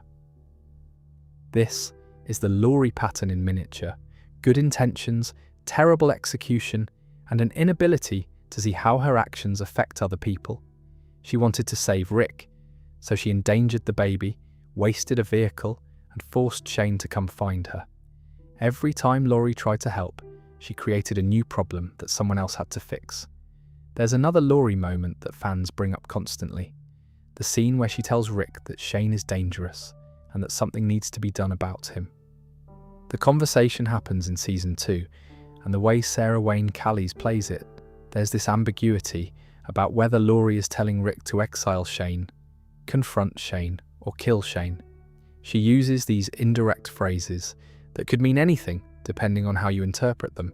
And then when Rick kills Shane in self-defense during their confrontation at the field, Laurie acts horrified and disgusted. She physically recoils from Rick. She treats him like a monster. The man she essentially pointed at a target now can't stand to look at the person she married because he pulled the trigger. Some fans interpret this as Laurie being a manipulator who wanted Shane dead, but didn't want to feel responsible for it. Others interpret it as Laurie being genuinely shocked by the reality of violence, even though she'd been living in a violent world for months. Either way, it made her deeply unsympathetic because the audience felt like she'd set Rick up to do something terrible and then punished him for doing it. Rick's reaction in the following episodes is heartbreaking. He retreats emotionally. He becomes cold and distant. He starts making unilateral decisions without consulting anyone because the one person whose opinion mattered most to him, his wife, had made him feel like a murderer for protecting himself. Rick carries that weight for the rest of Season 2 and into Season 3, and it's one of the reasons he's so disconnected from Laurie when they reach the prison. Their last months together are characterized by silence and avoidance, because Laurie poisoned the well with her reaction to Shane's death. When Laurie died, Rick didn't just lose his wife, he lost the chance to fix everything she'd broken. All those unspoken conversations, all those unresolved conflicts, all the guilt and anger and love that had been building up with nowhere to go, it all just stopped. There was no resolution, no closure, just a body on a boiler room floor and a phone that kept ringing with ghosts on the other end. Now let me go back to Andrea for a second, because there's a scene I want to highlight that perfectly demonstrates her pattern of being active when she should be passive, and passive when she should be active. Season 3. Andrea has been in Woodbury for a while.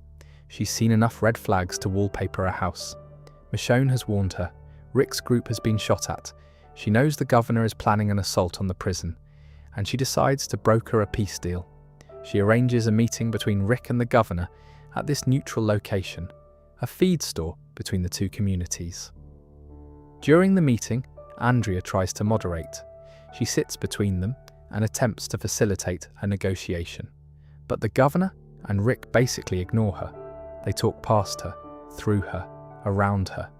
She's irrelevant to the conversation she set up. The governor is there to manipulate Rick into handing over Michonne, and Rick is there to assess the threat. Neither of them needs or wants Andrea's input.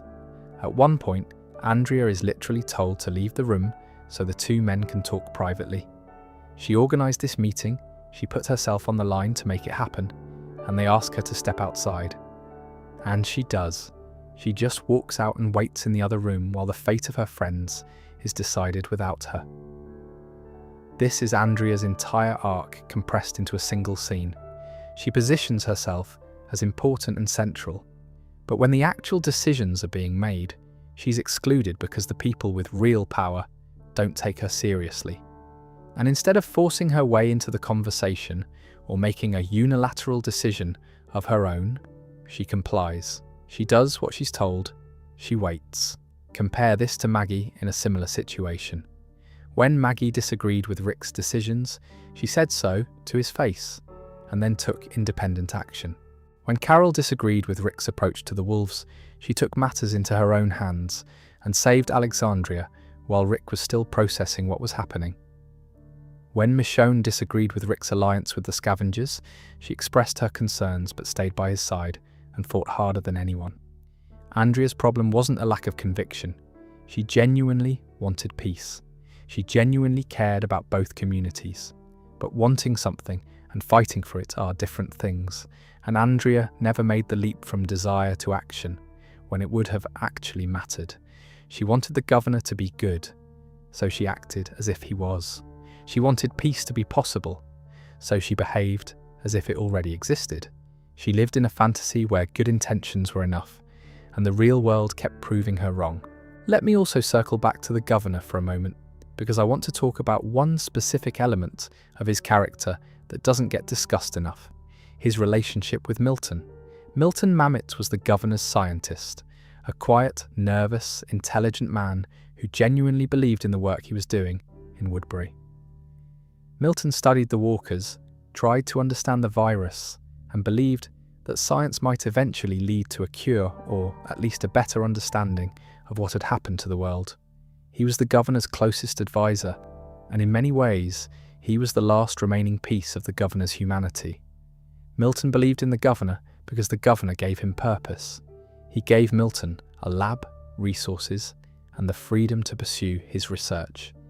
In a world where most people were struggling just to survive, Milton was given the luxury of thinking about the future. And that gift created a loyalty in Milton that was almost impossible to break.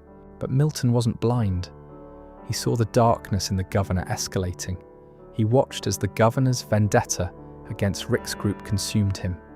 He was there when the governor tortured prisoners and planned assaults, and each time Milton tried to quietly steer things in a better direction.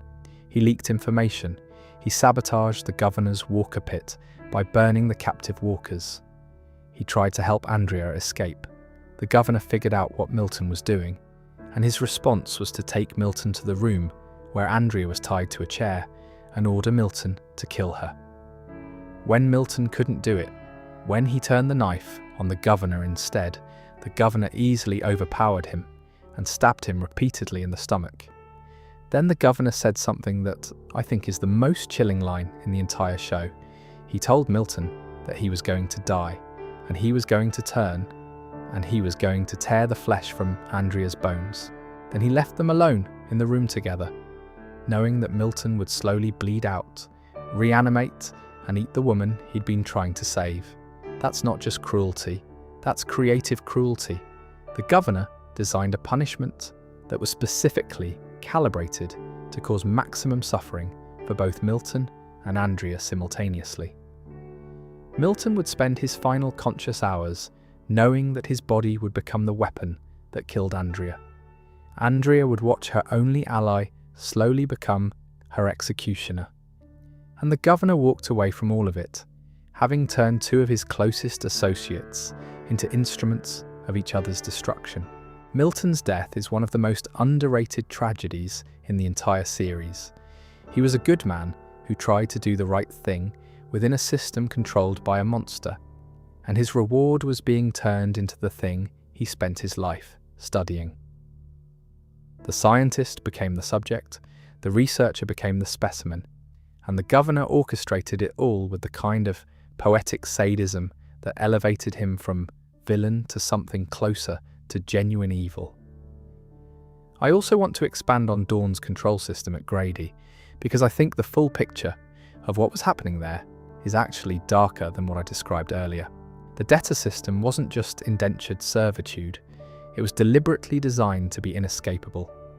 When Dawn's officers found someone on the road, they'd bring them to the hospital and treat their injuries.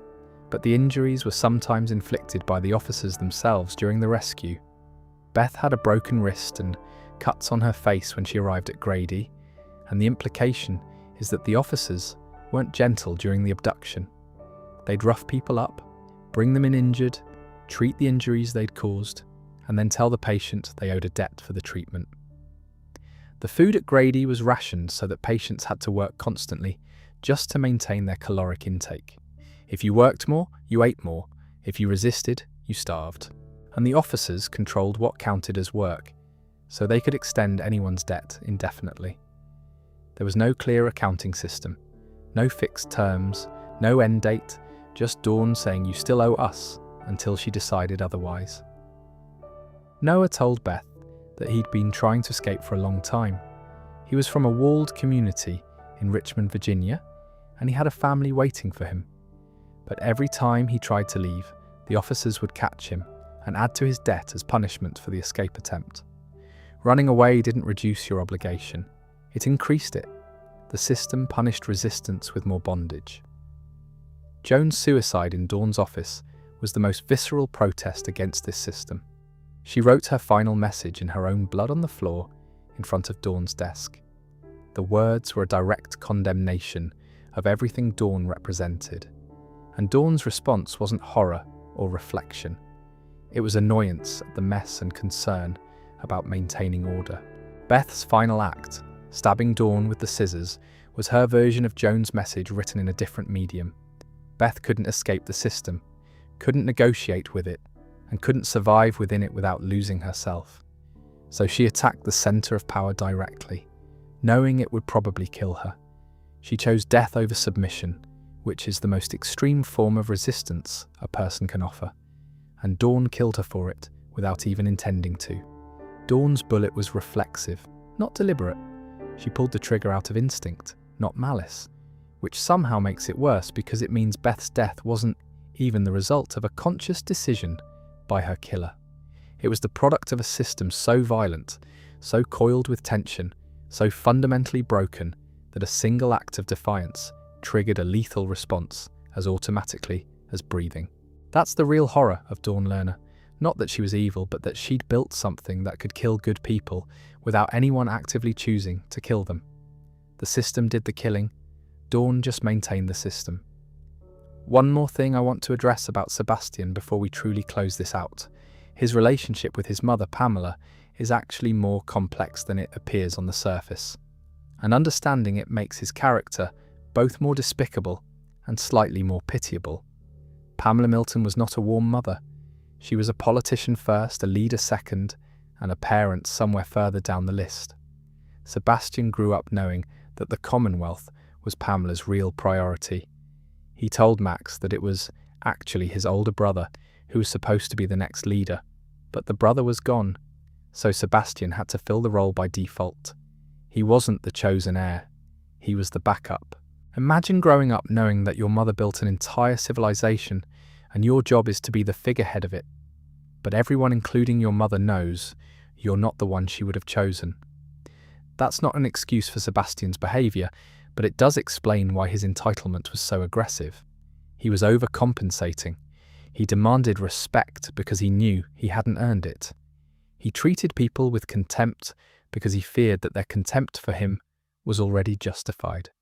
When Pamela scolded Sebastian about his speech, when she told him he needed to show the people he was William Milton's grandson, there was an unspoken message underneath. You're not good enough as you are. Be someone else. Be your grandfather. Be your brother. Be anyone except who you actually are. Sebastian's cynicism about the Commonwealth wasn't just entitlement talking. It was the voice of someone who looked at the empire his family built and saw his own inadequacy reflected in every brick. He couldn't lead it.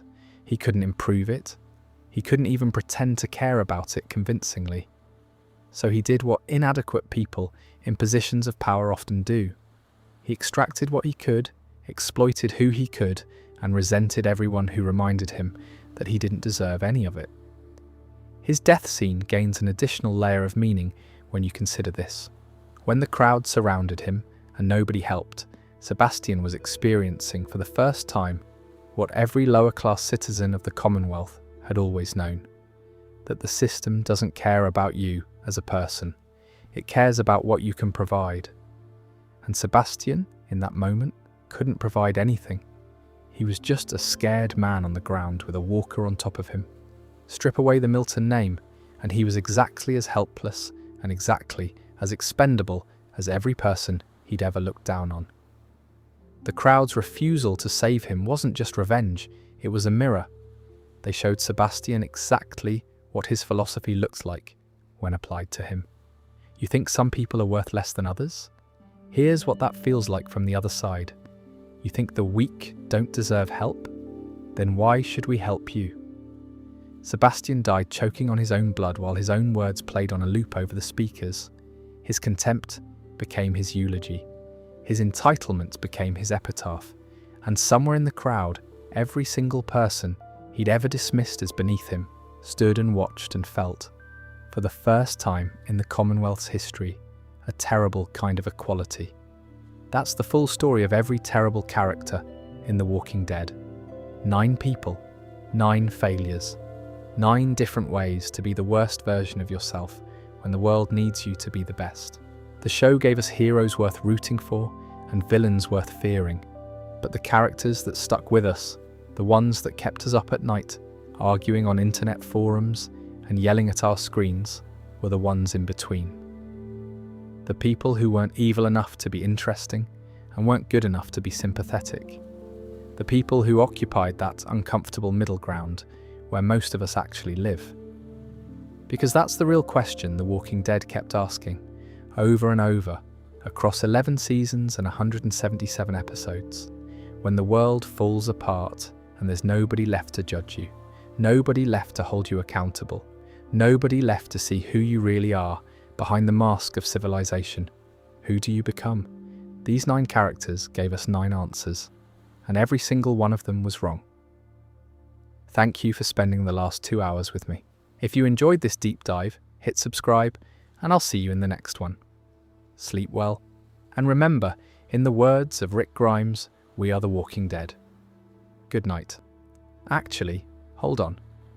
One more thing before we really finish, because I've been thinking about something that applies to every character on this list, and it connects back to a theme that The Walking Dead established in its very first season, but never stopped exploring. Rick Grimes said something in the Season 2 finale that became the show's unofficial thesis. He told the group around the campfire that they were no longer living in a democracy, that if they wanted to stay, they could, but this was no longer a discussion. Rick had just killed his best friend, watched his wife recoil from him, and realised that the world they were living in didn't have room for compromise. But Rick also said something else in that speech that gets overlooked. He said that if anyone wanted to leave, they could. The gate was open. Nobody was a prisoner. The choice to stay with the group and follow Rick's leadership was exactly that, a choice. And that theme of choice, of voluntarily committing to something bigger than yourself, is what separates the heroes of The Walking Dead from the worst characters. Daryl chose to stay with Rick's group when he could have gone with Merle. Glenn chose to trust strangers when he could have abandoned Rick in the tank in Atlanta. Michonne chose to open up and join the prison community when she could have remained a lone wolf. Carol chose to become a protector when she could have stayed a victim. Herschel chose to believe in people when cynicism would have been easier. Every hero on The Walking Dead made an active choice to be part of something, to prioritize the group over themselves, to sacrifice comfort for community. It wasn't easy for any of them. Daryl fought against his own upbringing. Glenn overcame fear. Michonne overcame grief. Carol overcame trauma. Herschel overcame stubbornness. But they chose. The worst characters made the opposite choice, consistently and repeatedly. They chose themselves. Laurie chose to protect her own emotional comfort by avoiding honest conversations, and the resulting miscommunication cost Shane his life and damaged Rick beyond repair. Andrea chose the comfort of Woodbury over the loyalty she owed to Michonne, and it cost her everything. Gregory chose to preserve his position by selling out his community, and it cost him the noose. Spencer chose to scheme for power instead of earning it, and Negan's knife was the result. Nicholas chose his own panic over the lives of the people standing next to him, and Noah paid the price in the revolving door, and Glenn nearly paid it on the dumpster. The governor chose his ego over the lives of hundreds, and it cost Herschel his head and Woodbury its existence. Dawn chose to maintain her system over the humanity of the people trapped inside it, and Beth's scissors and Daryl's bullets were the response. Jadis chose to treat every relationship as a transaction, and it cost Rick Grimes, his family, and his freedom. Sebastian chose to view an entire community as his personal property, and he died on the ground, surrounded by people who finally agreed that he wasn't worth saving. Choice. That's the word that connects all of them. Not circumstance, not bad luck, not the overwhelming pressure of the apocalypse. Choice. The Walking Dead gave every character the same basic situation. The world has ended. The dead are walking. Civilization is gone. What do you do? And some people use that situation as an excuse to become their worst selves, while others used it as motivation to become their best. Herschel didn't become a saint because the apocalypse made it easy to be kind. He became a saint because the apocalypse made it nearly impossible, and he chose kindness anyway. Glenn didn't become a hero because circumstances favoured heroism. He became a hero because circumstances demanded selfishness, and he chose generosity instead. Carol didn't become a warrior because the world rewarded strength. She became a warrior because the alternative was watching the people she loved die, and she refused to stand by and let it happen. The worst characters on this list had the same opportunities to choose differently. Gregory could have stood with Maggie and fought the saviors. He would have been scared. He might have died, but he also might have become someone worth remembering. Spencer could have swallowed his pride, picked up a weapon, and defended Alexandria alongside Rick. It would have been humbling, but it also would have been the kind of action that earns real respect, the kind that doesn't require a last name. Andrea could have killed the governor in his sleep, one act of courage that would have saved Herschel, saved Merle, saved dozens of Woodbury citizens, and saved herself. She couldn't do it. But Maggie could have done it. Carol could have done it. Michonne would have done it without losing a minute of sleep. The difference wasn't ability, it was will. The Walking Dead was a show about zombies on the surface, but underneath it was a show about the choices people make when everything else is stripped away. When there's no law to enforce good behaviour, no social pressure to prevent cruelty, no consequences for selfishness beyond the ones the world naturally provides. In that environment, who are you really? These 9 characters answered that question honestly, whether they meant to or not. And the answer was uncomfortable for the audience because it was recognisable. We saw pieces of ourselves in their failures. We recognised the excuses they made. We understood the rationalizations they used. And we hated them not just for being wrong, but for being familiar. That's the legacy of the worst Walking Dead characters. They weren't just fictional people on a television screen. They were warnings, examples of who you become when you let fear, ego, entitlement, cowardice, or selfishness make your decisions for you. They showed us the cost of choosing poorly, measured in lives, in relationships, in the slow erosion of everything that makes survival worth the effort. The walkers could eat your body, but the choices these characters made could eat your soul. And in the world of The Walking Dead, that was always the more dangerous threat. All right, that really is it this time. 2 hours of the worst characters in Walking Dead history. If you're still listening, you're either incredibly dedicated or you fell asleep a long time ago and I've been keeping you company through the night. Either way, thank you. Hit subscribe. And remember, no matter how bad things get, at least you're not Gregory. Good night for real this time. See you in the next one. One last thought. I keep coming back to Herschel's death scene because I think it perfectly illustrates why the governor belongs at the centre of any conversation about the worst Walking Dead characters. Not because he killed the most people or committed the most violent acts, but because of who he chose to kill and why. The governor could have killed anyone during that standoff at the prison. He had Rick right there in front of him. He had Michonne, the woman who'd killed his daughter. He had a tank and an army and every tactical advantage. He could have opened fire on the prison and destroyed it without ever making eye contact with anyone inside. Instead, he chose Herschel, the old man on crutches, the healer, the one person in that standoff who represented everything the governor could have been but wasn't. Herschel was kind where the governor was cruel. Herschel was honest where the governor was manipulative. Herschel built trust through patience and compassion where the governor manufactured loyalty through fear and violence. Killing Herschel wasn't strategic, it was personal. The governor killed the part of himself that he'd abandoned a long time ago, the part that believed you could survive through decency instead of dominance. He looked at Herschel Green, the living embodiment of a better way, and he cut his head off because he couldn't stand looking at what he'd chosen not to be. Rick offered the governor a peaceful solution. Herschel was nodding along, supporting the idea, believing until his very last breath that people could find a way to live together without destroying each other. And the governor's response to that hope was a sword to the neck. He didn't just kill Herschel, he killed the idea that the apocalypse could be survived with your humanity intact. And the show spent the next 8 seasons proving him wrong. Rick's group survived. They built Alexandria, they formed alliances, they raised children, they fell in love, they mourned their dead and kept going. They proved that you could survive the end of the world and still be a person worth surviving as. But they did it without Herschel, because the governor took him away. And every time the group faced a moral crisis in the seasons that followed, every time Rick had to decide between mercy and pragmatism, every time someone needed to remind the group what they were fighting for, Herschel's absence was felt.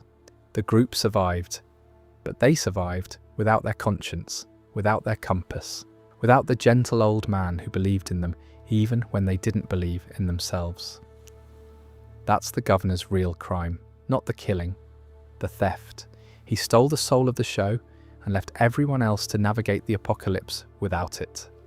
And that's why, despite all the terrible characters The Walking Dead gave us over 11 seasons, the governor remains the one who makes your stomach drop every time you think about what he took from us.